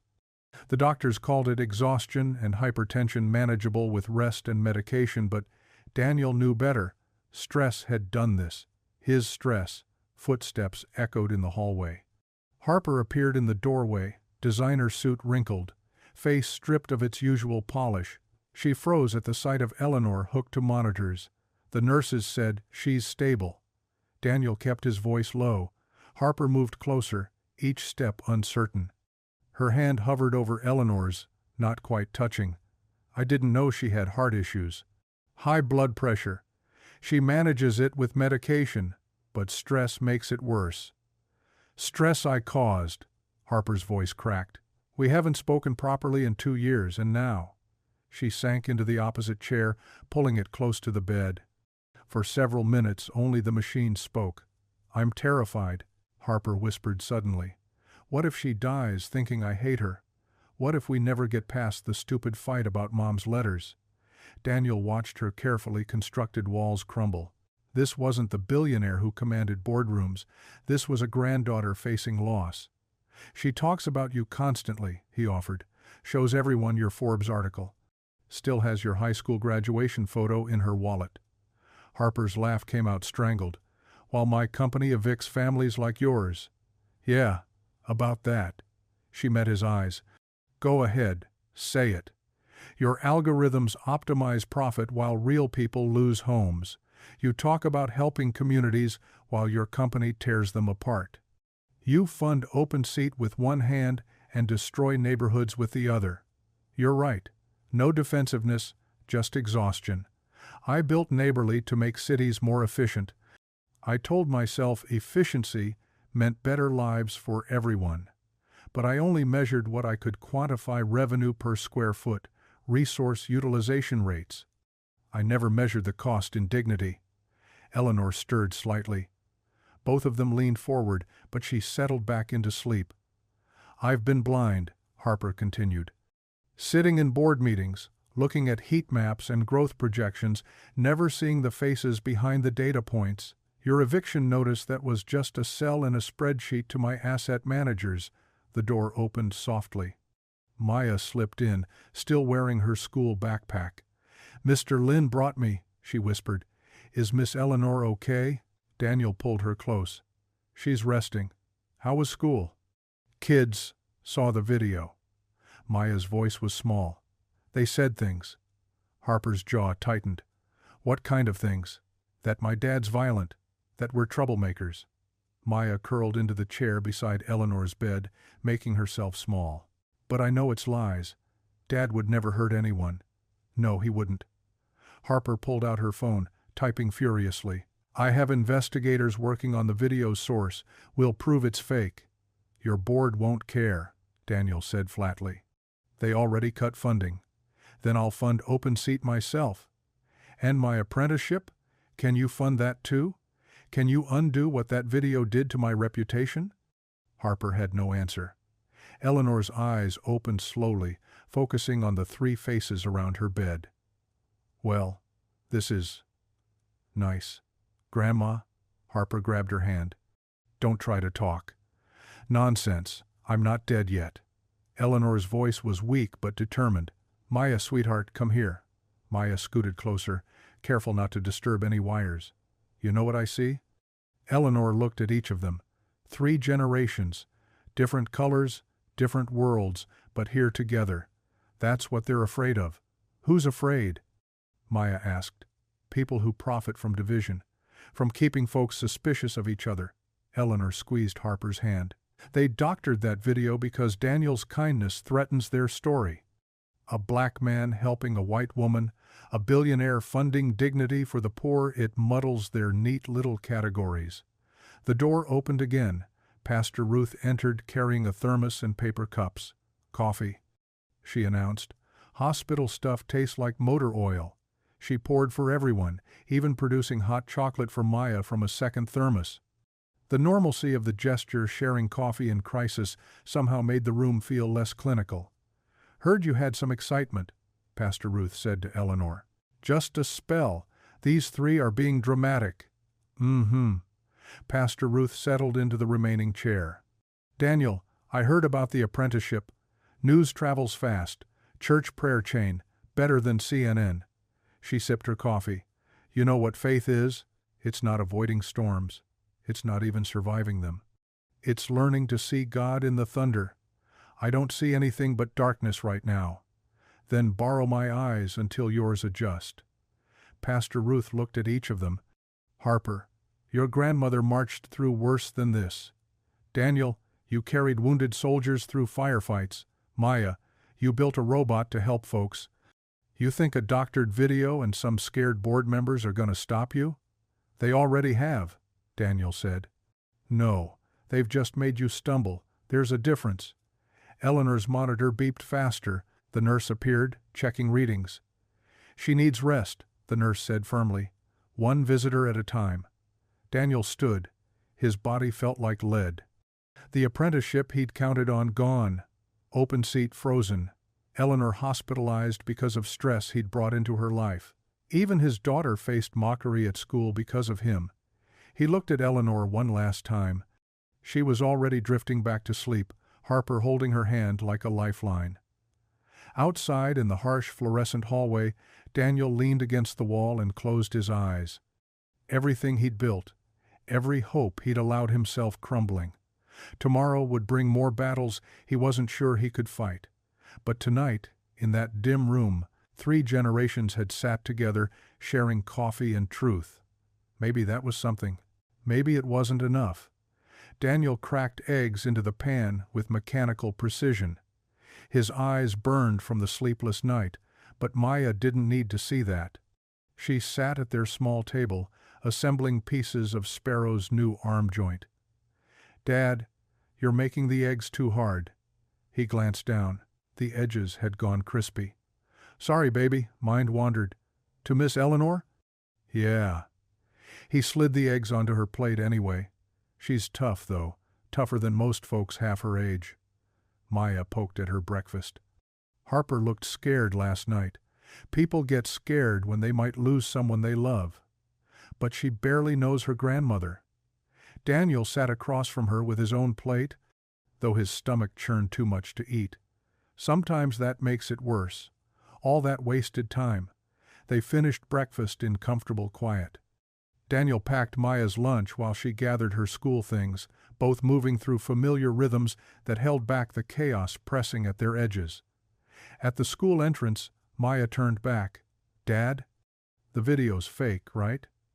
You know it is, I know, but other people don't. He kissed her forehead. Truth has a way of coming out. Just takes time. She disappeared through the doors, and Daniel started the long walk home. His phone had 3 missed calls from the HVAC company. He couldn't bring himself to listen to the voicemails. A figure sat on his building's stoop. Sal Romero, the bus driver, held a battered thermos between his knees. "Morning, Daniel." "Sal? Everything okay? That's what I came to ask you." Sal stood, his back creaking. "Heard about the video, the fake one." Daniel's shoulders sagged. "Whole world's seen it by now." "Not the whole world. Just the folks who want to believe the worst." Sal held up the thermos. "Got coffee?" "Real stuff. Not that hospital swamp water. We need to talk." They climbed to Sal's apartment 3 blocks over, a tidy space that smelled of cumin and old books. Korean War memorabilia lined one wall, his father's service photos, medals in shadow boxes. "My dad faced this kind of thing," Sal said, pouring coffee into chipped mugs. "Came back from Incheon with a Purple Heart and still had folks questioning his loyalty because of his last name. Truth didn't matter to them. Truth doesn't seem to matter much now either. Maybe not to them. But it matters to us." Sal pulled out his phone, thumb swiping across the screen. "Been losing sleep over this. That scene on my bus, I knew something was off when that video surfaced. You saw what happened. I saw more than that."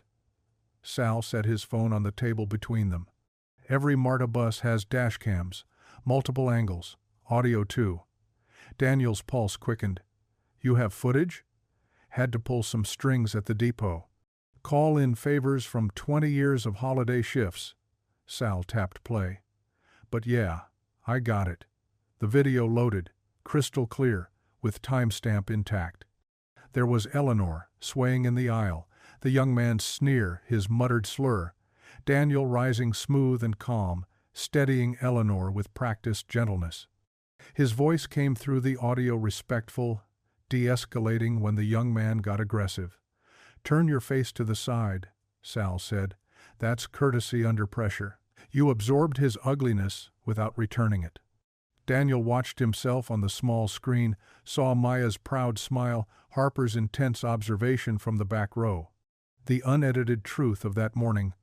"This proves everything. It proves you're who you said you were." Sal downloaded the file to a thumb drive. "Question is, how do we get folks to see it? Internet's already made up its mind. We could send it to the news, maybe. But they love controversy more than correction." Sal refilled their cups. "I got another idea. My cousin runs a community blog, Real Atlanta Stories. Not huge, but trusted. Veterans groups share from it. Church folks too. Start there, build credibility." "You do that for me?" "I'm doing it for all of us." Sal gestured toward his father's photos. "Every time lies win, we all lose something. Besides, you gave up your seat. That used to mean something." They watched the footage again, Sal pointing out details, how other passengers had smiled when Daniel helped Eleanor, how even the angry young man had backed down eventually. "My neighbor, Mr. Lin, he's connected with veteran groups," Daniel said. "They might spread this too." "Now you're thinking." Sal copied the file multiple times. "We don't fight the internet wildfire, we light our own controlled burns." Truth to the right people. Daniel's phone buzzed. Another call from the HVAC company. This time he answered. "Mr. Brooks? We've been trying to reach you." His throat tightened. "Yes, sir. We need you to come in today. There's been a development. I understand if you need to withdraw the apprenticeship." "What?" "No. We've received some interesting information about that video. Several of our employees saw different footage this morning. Raw dashcam video. Shows a very different story." Daniel looked at Sal, who was already typing on his phone with a small grin. "I posted it 10 minutes ago," Sal whispered. "My cousin has fast fingers. Can you be here by noon?" the HVAC manager continued. "Yes, sir. I'll be there." He hung up, staring at the phone like it might disappear. "Hope's not a fragile thing," Sal said, capping his thermos.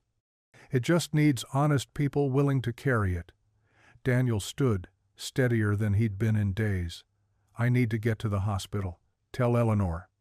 "Tell her the truth won." Sal handed him the thumb drive. and keep spreading it. Outside, the morning sun broke through clouds that had threatened rain. Daniel walked toward the hospital with something loosening in his chest. Not quite optimism, but its cousin, the possibility that truth, carefully tended, might still grow in hostile soil. That afternoon, Daniel sat in the vinyl chair beside Eleanor's hospital bed, watching the steady rise and fall of her chest. The heart monitor beeped its reassuring rhythm. Color had returned to her cheeks, though she looked smaller somehow against the white sheets. Harper burst through the door, laptop clutched against her chest.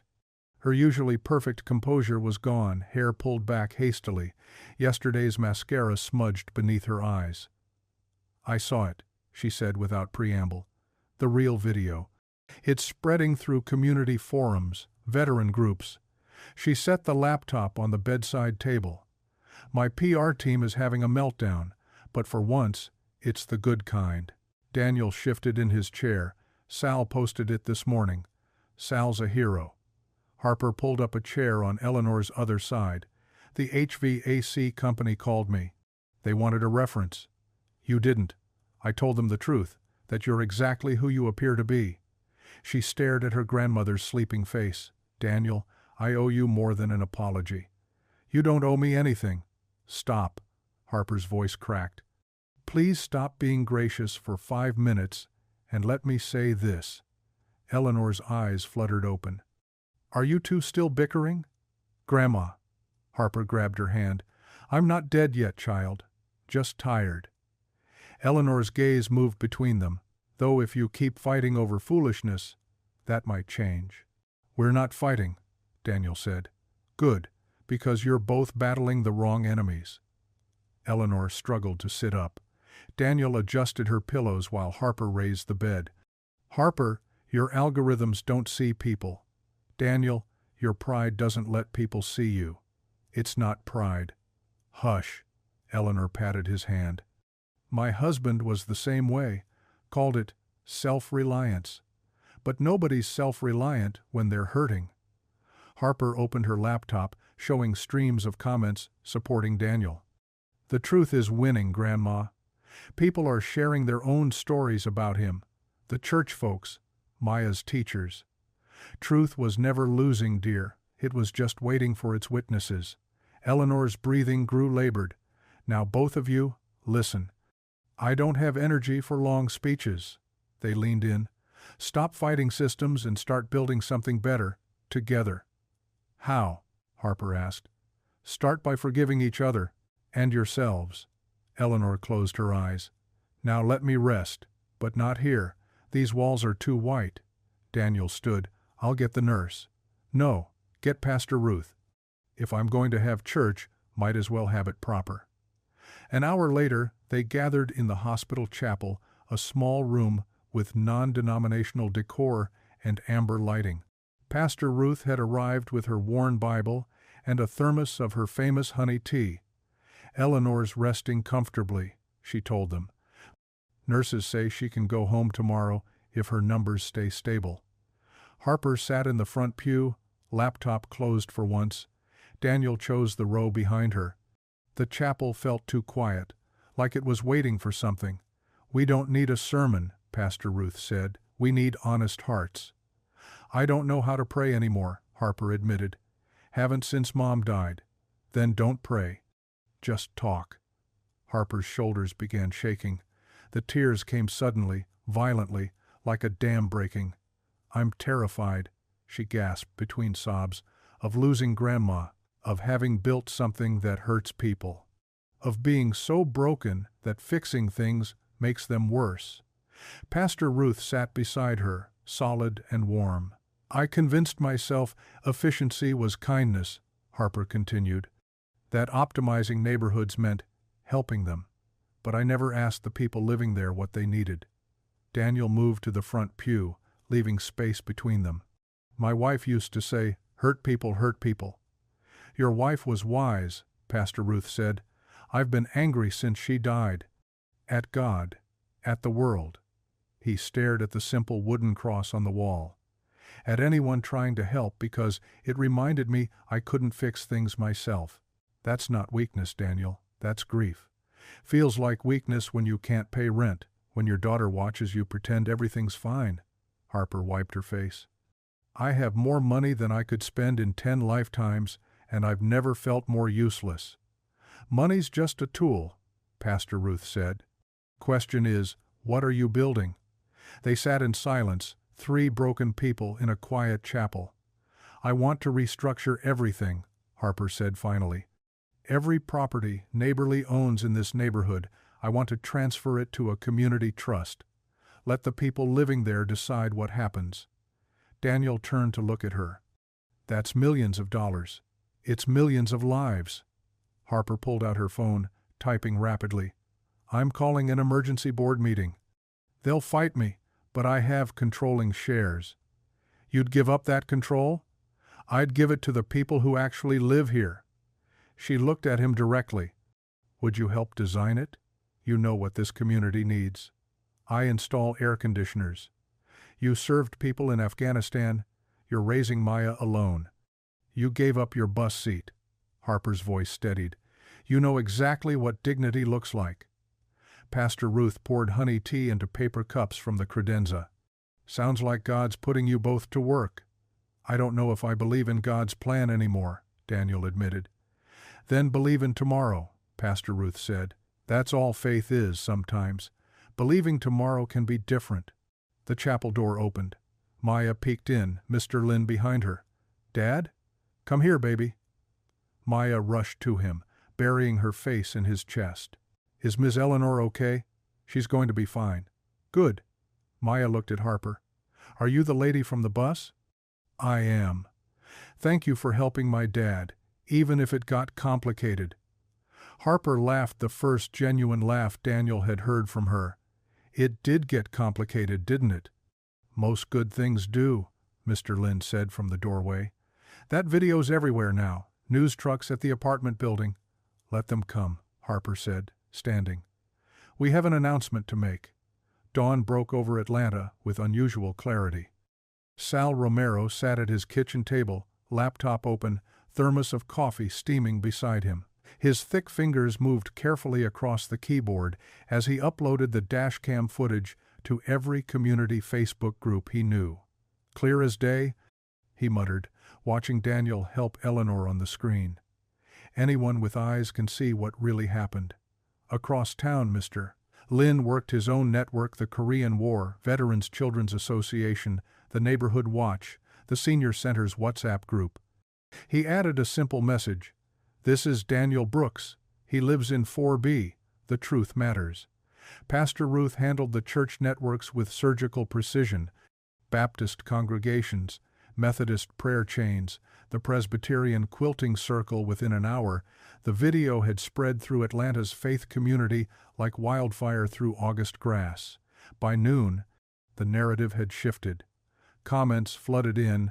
That's the young man who helped me carry groceries last month. His daughter tutored my grandson in math. Media got it wrong again. Channel 5 picked it up first. Their afternoon broadcast led with Local Hero Vindicated over footage of Daniel's steady hands guiding Eleanor to safety. Channel 11 followed. By 3 o'clock, news vans circled the church like wagons. Harper stood in the church kitchen, phone pressed to her ear, pacing between the industrial refrigerator and the serving window. I don't care what the lawyers say, Richard. Schedule the press conference for 6. She listened, jaw tight. Outside the church. Yes, outside. These people deserve to see this happen in their neighborhood, not some corporate conference room. Daniel helped Eleanor into her wheelchair, careful with her IV port. She'd insisted on leaving the hospital that morning, signing herself out against medical advice.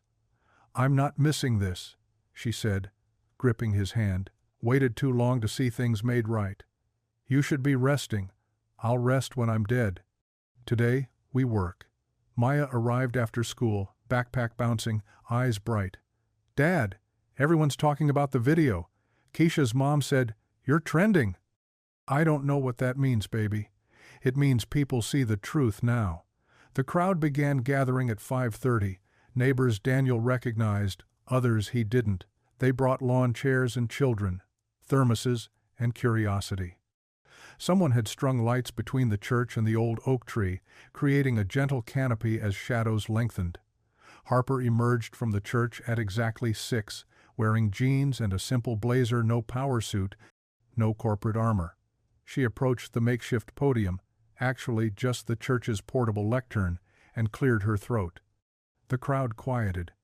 "My name is Harper Whitaker. My company, Neighborly, owns 16 properties in this neighborhood." She paused, scanning faces. "We failed you." Murmurs rippled through the crowd. "We treated your homes like data points, your families like inefficiencies to optimize. We raised rents based on algorithms that never accounted for teachers on fixed incomes or veterans on disability." Daniel stood to her left, hands clasped, uncomfortable with the attention, but knowing his presence mattered. "3 days ago I watched this man," she gestured to Daniel, "show my grandmother kindness when others showed contempt. I watched him lose opportunity to maintain dignity, and I realized my company had been taking that same dignity from this entire community." Eleanor sat straight in her wheelchair, tears tracking down her cheeks. "Effective immediately, Neighborly will transfer all 16 properties to a community stewardship trust. Residents will elect a board. Rents will be capped at 30% of median neighborhood income. Any profits will fund community programs, starting with open seat." The crowd erupted. Some clapped, others wept. A few shouted questions. Harper raised her hand. "Mr. Brooks has agreed to serve as interim coordinator for open seat, working with his HVAC apprenticeship schedule. He didn't ask for this role. I asked him because he understands what service means." Daniel stepped forward reluctantly. "I just gave up a bus seat." "No." Eleanor's voice carried despite her frailty. "You gave us back our dignity." A reporter pushed forward. "Mr. Brooks, what about the false allegations? The apprenticeship?" Before Daniel could answer, a man in a Peachtree HVAC uniform stepped from the crowd. "I'm Tom Morrison, Daniel's program director.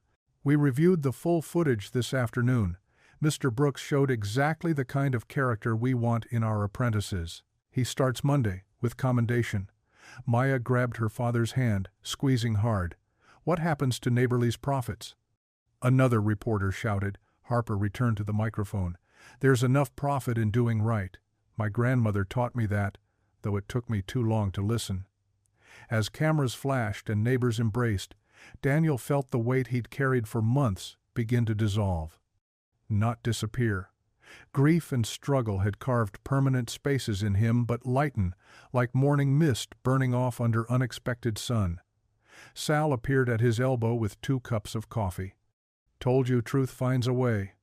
"You found the way," Daniel corrected. "Nah, just drove the bus that got us here."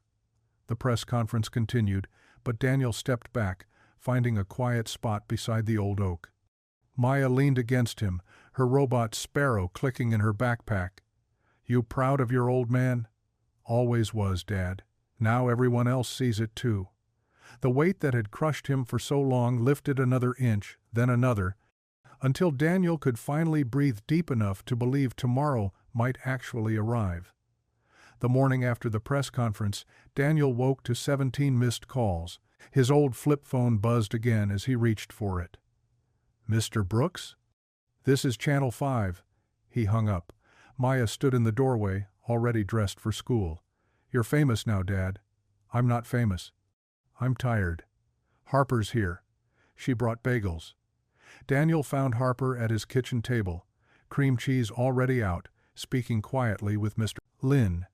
She looked up when he entered, dark circles under her eyes matching his own. "The board met at midnight," she said without preamble. "Open seat funding is fully restored. Actually, they tripled it." "Mr. Lynn poured Daniel coffee. "She wants you to run it." "I start my apprenticeship Monday." "Part-time coordination," Harper clarified. 20 hours a week, working around your training schedule. The pay would cover what you're losing in apprentice wages. Daniel sat heavily. "I fix air conditioners. I'm not a whatever you're asking me to be." You ran medical logistics for a forward operating base in Afghanistan, Harper said. Coordinated supply chains, personnel, transport schedules under fire. This is the same thing, minus the mortars. That was different. How? He couldn't answer. Maya grabbed her bagel, kissed his cheek. Say yes, Dad. We need this. After she left for school, silence settled over the kitchen. Mr. Lin refilled coffee cups, movements deliberate and calm. Your wife, he said finally, she organized the church food pantry, yes? Before she got sick? Daniel nodded, throat tight. Same gift, serving people, runs in your family. Harper pulled out a tablet, showing spreadsheets and flowcharts. 63 seniors have already signed up for badges. 14 volunteers registered as bus buddies. 3 churches want to host training sessions. It's growing faster than we can manage without someone who understands systems. Get someone else. Who? Harper's voice sharpened. Another tech consultant who sees people as user profiles? A nonprofit administrator who's never ridden the bus? You know this community. You know what dignity costs because you've paid the price. Daniel's phone rang. Pastor Ruth, don't you dare say no, she said before he could speak. Eleanor's coming to church in an hour to discuss this with you properly. And bring Mr. Lin, she specifically requested him. The church fellowship hall smelled of coffee and furniture polish. Eleanor sat at the head of the table, still pale but eyes fierce. Pastor Ruth flanked her right. Mr. Lin took her left. Harper sat across from Daniel. Leadership isn't about being important, Eleanor began. It's about being useful. I'm plenty useful fixing air conditioners. You are. But God's given you a chance to fix something bigger. Pastor Ruth leaned forward. Your wife used to say that mercy was just love with its work boots on. This is work boot love, Daniel. Getting elders to doctor appointments. Making sure kids get home safe. Teaching dignity by example. The Army taught me logistics, not the Army taught you to serve, Mr. Lin interrupted. Same thing here. Serve your neighbors. Eleanor reached across the table, covering Daniel's hand with her thin fingers.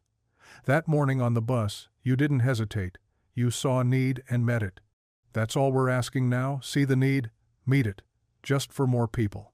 Daniel looked at Harper. Why do you care? Really? She met his gaze steadily. Because I built systems that extracted value from communities like yours. I owe a debt. This is how I start paying it. And if I fail, then we fail together, Eleanor said. But we try first. Daniel thought of Maya's face that morning, proud and hopeful. Thought of his wife organizing food drives from her hospital bed, determined to serve until the end. Thought of every elder on every bus, swaying in the aisle, invisible to rushed commuters. Part-time only. Apprenticeship comes first. Harper nodded. Agreed. Maya helps with the robot demonstrations. Wouldn't have it any other way.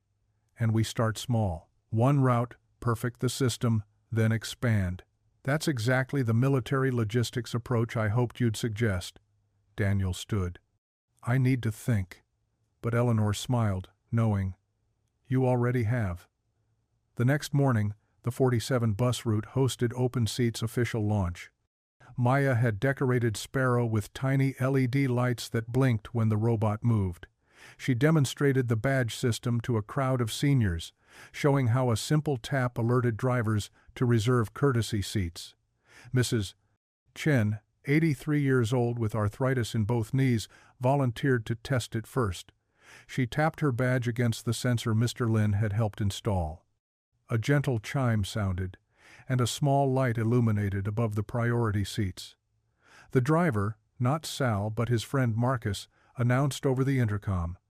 Courtesy seat requested. Thank you for your patience. 3 people immediately stood, offering their spots. Mrs. Chen's eyes filled as she settled safely into a seat. Dignity, she whispered. Such a small thing, such a big thing. Daniel stood in the back, clipboard in hand, watching his system work. Harper appeared beside him, having traded her usual polish for jeans and sneakers. Feel different? She asked. Feels like that morning, but bigger. That morning changed everything. Maya bounced over, Sparrow clicking behind her.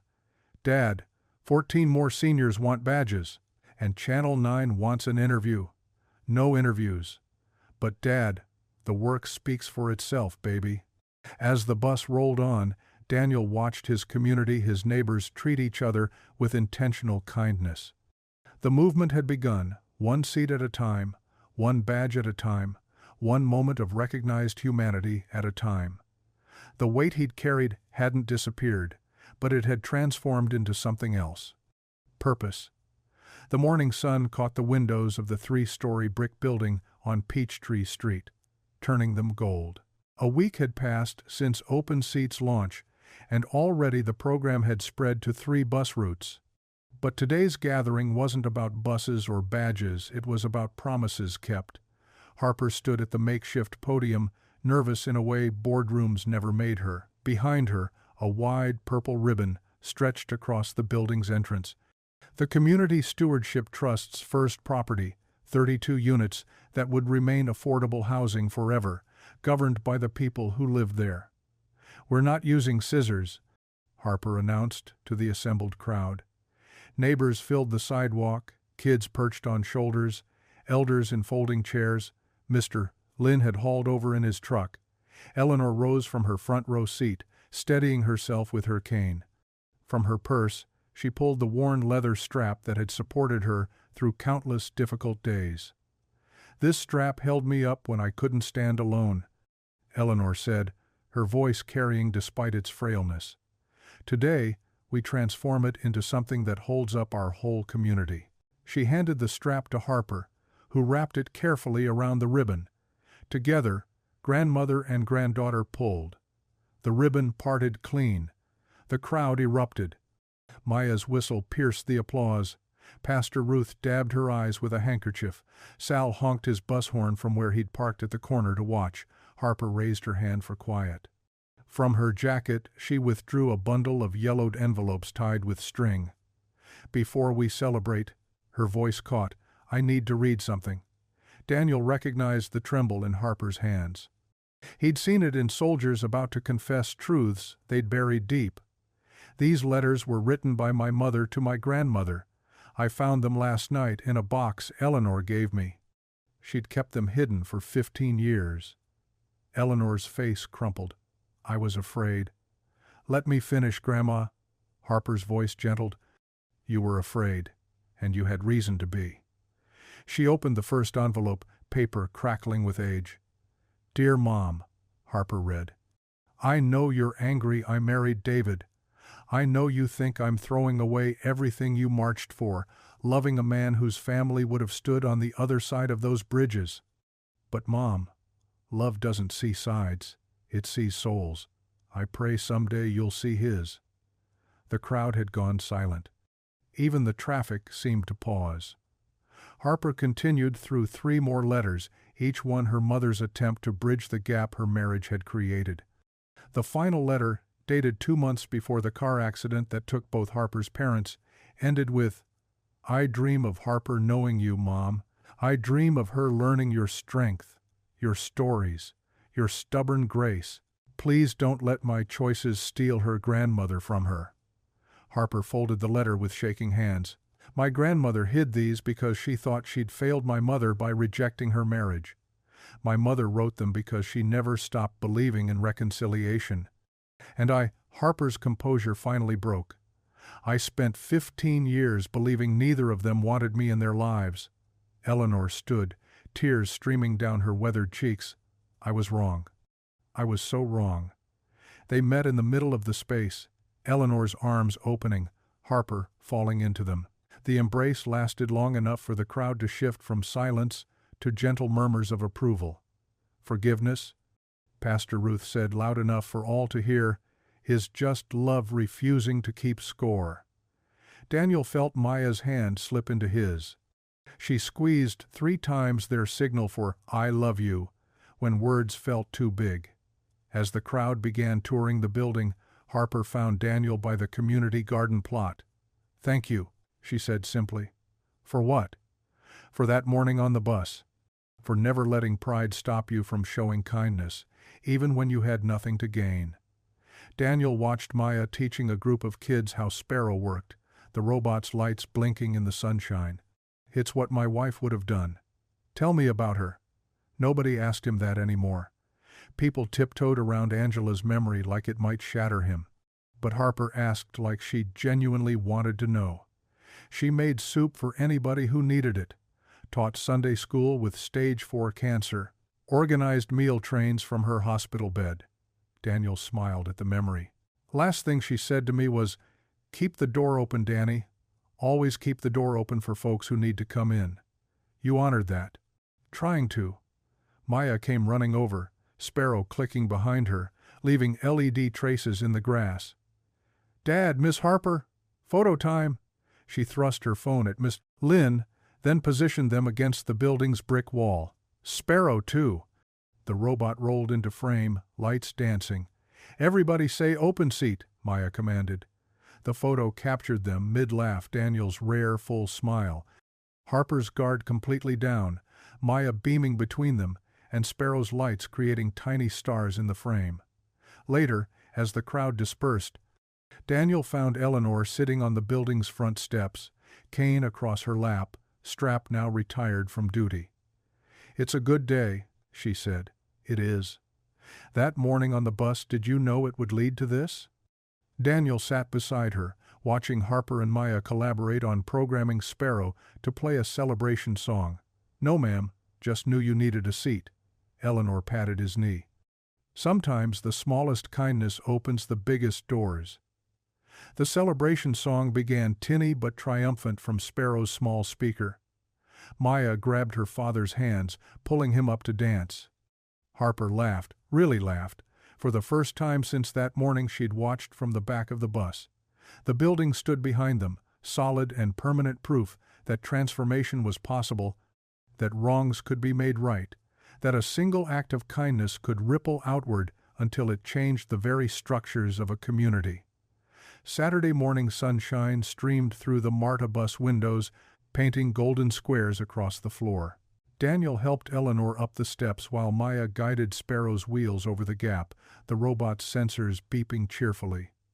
"Morning, Sal," Daniel called to the driver.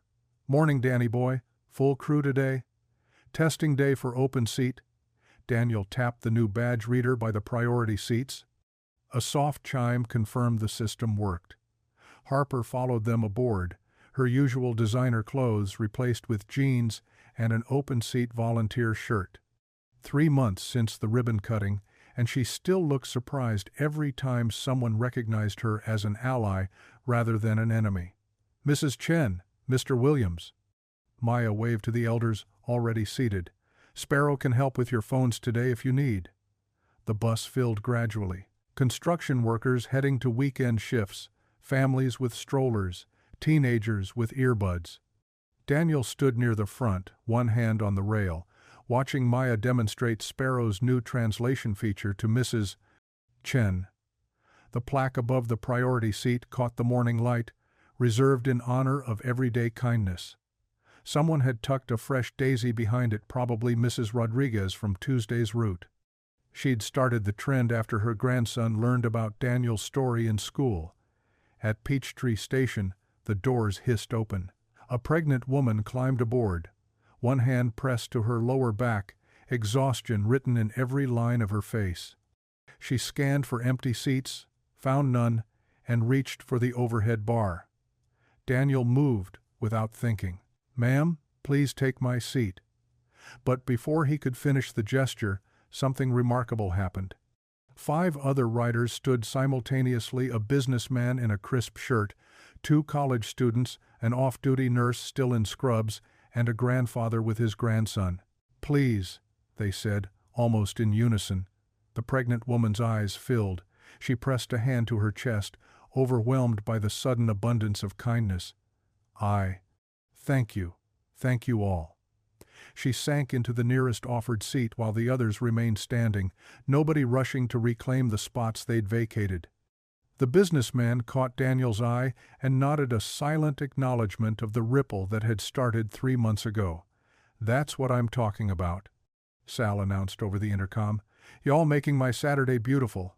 Laughter rippled through the bus. Real laughter, not the nervous kind that usually filled public transport. Mrs. Chen started telling Mr. Williams about her granddaughter's wedding, their voices carrying warmth through the space. The college students helped the grandfather's grandson count the stops to the zoo. Eleanor began humming, so soft at first Daniel almost missed it. Amazing Grace, in her sweet alto that had carried through decades of Sunday services. Mrs. Chen joined in, then the off-duty nurse. Soon half the bus hummed along, a gentle soundtrack to an ordinary morning made extraordinary. Maya programmed Sparrow to flash its lights in rhythm. "Dad, look, Sparrow's conducting." Even Harper smiled, pulling out her phone to record not for corporate documentation, but for the pure joy of preserving the moment. At the next stop, 3 teens boarded, loud and laughing. They stopped short at the sight of the humming passengers, Sparrow's light show, and the pregnant woman wiping happy tears. "Yo, what's happening here?" one asked. "Community," Daniel answered simply. The teen looked at him, at the open seat badge on his shirt, at the plaque above the seat. Recognition dawned. "You're that dude from the video. Just a guy who rides the bus." "Nah, man, you're the one who started all this." The teen pointed to the plaque, then to his grandmother, Mrs. Rodriguez, who'd just boarded with her Saturday groceries. "My abuela tells everybody about you. Says you proved respect don't cost nothing but means everything." Mrs. Rodriguez beamed, switching to rapid Spanish that made her grandson blush.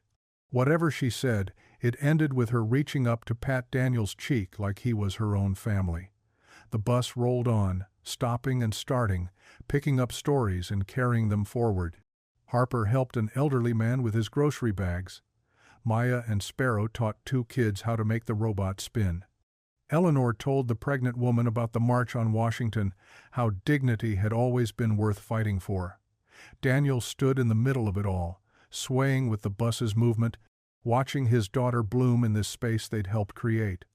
6 months ago, he'd been drowning, widowed, unemployed, one crisis from losing everything.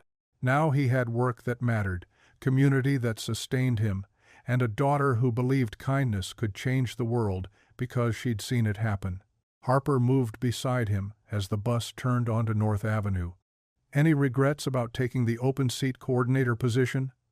"Besides the paperwork?" She laughed. "Besides that." Daniel watched Maya teaching the pregnant woman how to use Sparrow's reminder system for prenatal appointments.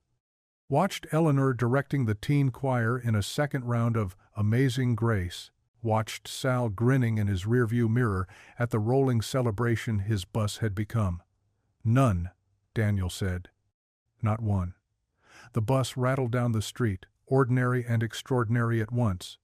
Through the windows, Atlanta sprawled in all its complicated glory cranes and churches, struggle and hope, all of it connected by these metal vessels, carrying people forward. A small act can ripple into forever, Daniel thought, feeling Angela's presence in the warm morning light. One seat offered, one moment of kindness, expanding outward until it changed the very fabric of how people moved through the world together. The journey continued, and they wrote it together. If you enjoyed the story, I hand-picked this next story that you will enjoy. Please don't miss this one. Click here to watch it.